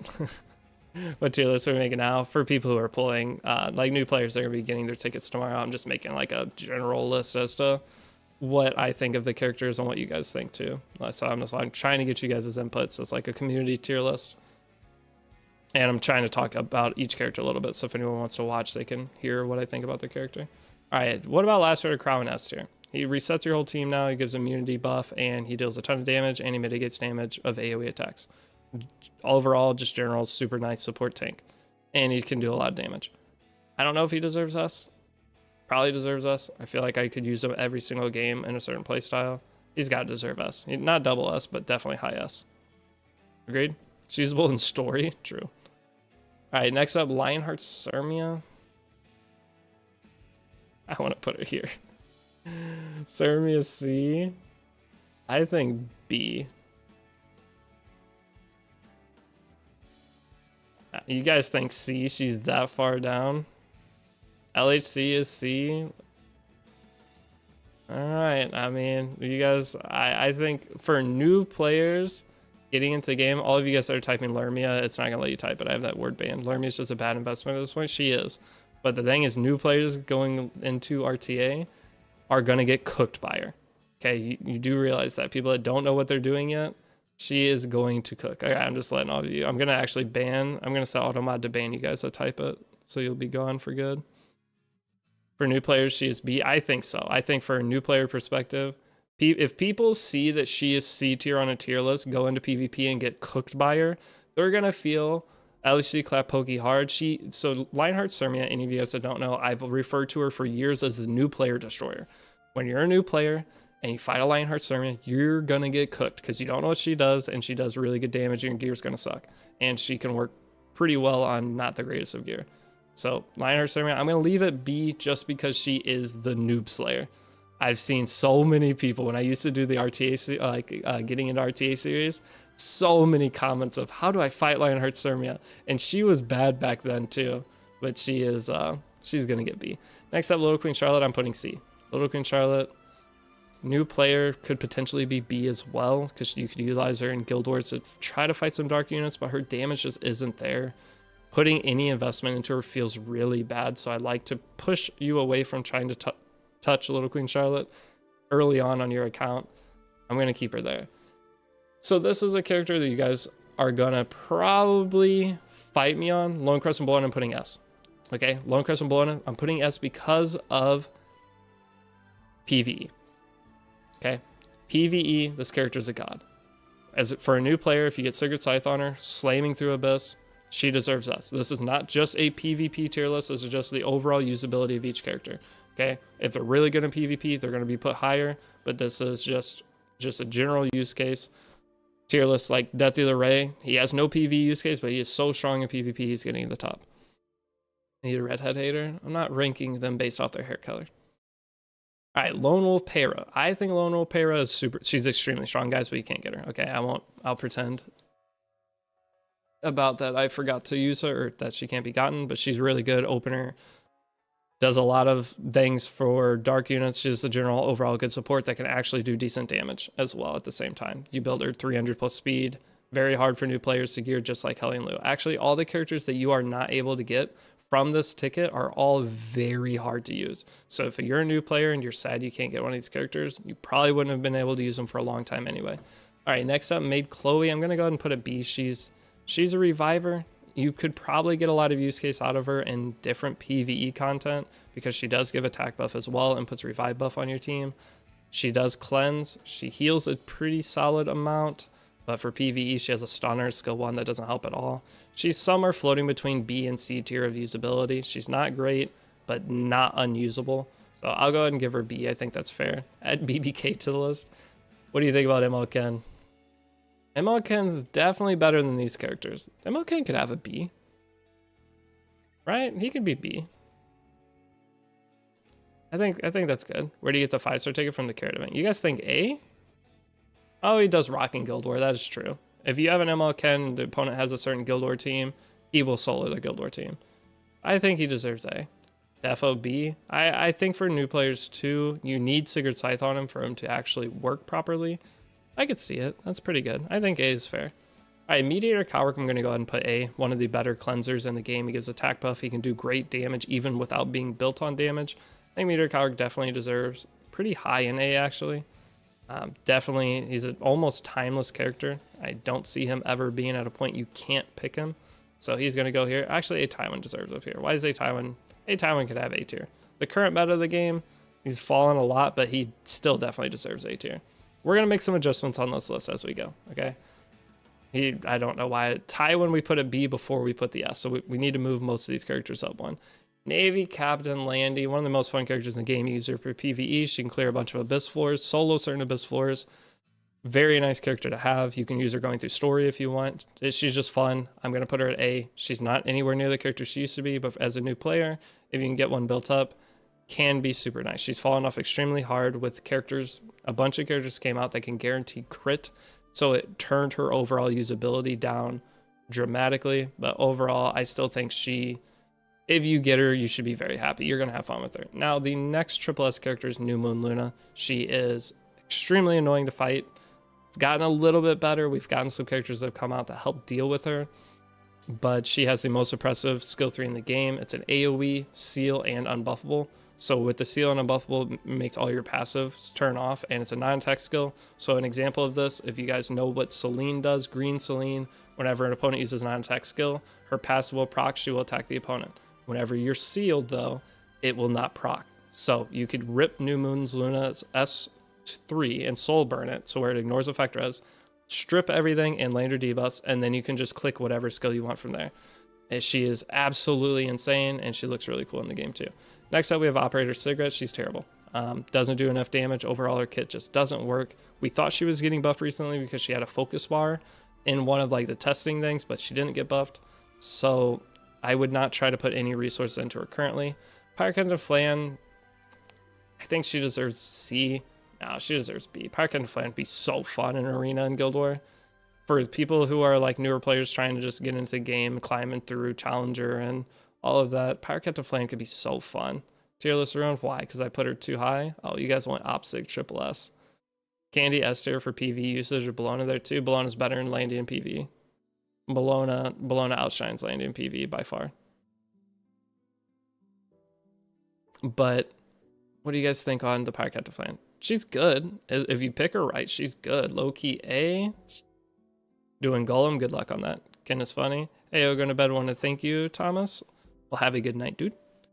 Opsig triple S. No. What do you think? I'm going to play Pyrocopter Flame here. She has bombs in her kit. It's really strong, but it's very hard to make work. P-Flan is another noob killer. If you don't have immunity on your team, P-Flan can just rip your team apart. So, and if you don't have cleansers or the characters that can combat this, she's going to go next to her on B as a noob killer. I like that. She can be really strong, but she is only PvP. There's no PV use case for it. Remnant Violet, brothers. B, too inconsistent of a character. He has a dodge chance that isn't going to work most of the time. I think Rylet A. He does insane damage, but he's inconsistent. So which do you think? Do you think he's better than Dark Corvus and these other characters within here? Like, I think I'd probably do better with Dark Corvus than Remnant Violet. But Remnant Violet does have the pairing with Lone Wolf Payra if you're fast enough. He's top B in IMO. Okay, I'll put him there. Dark Corvus top B too. Rowana is S tier. Rowana's not S tier. A new player pulling Rowana, she belongs down here. You're not going to be able to use her. Now, a general player with Rowana that's been playing for a while, A tier? What do you think? A tier? The god is B. Same state as you, just did the god and do the challenge, no point in starting back. Alright, I'll answer any of you guys' questions after this video. But Rowana, I'm recording a video if you guys are wondering why I'm not too much into answering questions in the chat. After that, I'll answer anything you guys have. You think A tier? Opsig getting this FCC though, maybe C. Does Opsig actually come back? Don't lie to me. It's true the Fallen Cecilia's come back, so Opsig, if Fallen Cecilia came back, Opsig has potential to come back, but I don't know if she can, with the current state of the game, I don't think she can do enough damage anymore. Everything's too tanky. Even if she kills something, you're just proccing something else. Okay, I was gonna say, I don't see a world where that's the case. Do you give Ruel an S? Or no? I love Ruel. I think Ruel in certain playstyles is super oppressive and super annoying. You think Ruel can have A or an S, or do you think we have to go A? Ruel is super annoying. I agree. But do you think she's definitely not B? She's either A or S. But which one? Low S? You think low S? That's what I originally would think. It's either low S or high A. Either one, a low S and high A. By the way, if anyone's watching this series later, it's the same ranking. It doesn't matter. For new players, I think it's S for like newer players getting into the game. But for overall general player, she's still really annoying. S because PvE. I don't see any PvE use case for her. PvE use case made Chloe's way better for PvE than she would be. And Destina's better for PvE. I would never take Ruel and use her in PvE. Ruel's super oppressive for noobs. Yeah, she's super hard to kill. Alright, so Sage Ball, I'm just going to give the simple A rank. Sage Ball's a great character. He's very hard to fight for some players. So, and he completely cuts off certain playstyles. He becomes a force ban in a lot of situations. So I think Sage Ball definitely goes. Let's merge A and S tiers. Let's merge. Not going to say it. Make it that. No, then people will be like, well, that doesn't belong S tier or belong A tier now.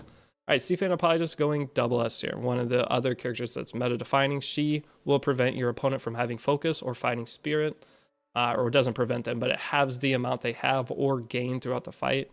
So she fights like she basically turns off every unit in the game, or makes them half the character they should be just by existing. She also puts on some of the craziest buffs possible for your team, pushes back your opponent, puts a slow on your opponent, and then dual attacks with the highest attack character on your team every time she clicks the skill 1. My most hated character in the game is Seafan Apologist. Of all the characters I fought, she grinds my gears to the extreme just because of the slow debuff she puts on your team. If you cannot get a cleanser, once they take momentum with Sea Phantom, you're dead. You have to contest speed. I don't know how else to fight that consistently without getting ran over. All right, so next up, Silver Amethyst, I'm putting her at B. She's just like Pyrocopter Flame. She can abuse players who do not have proper builds or proper character roster. But the higher you get, hard to use against other players and have success.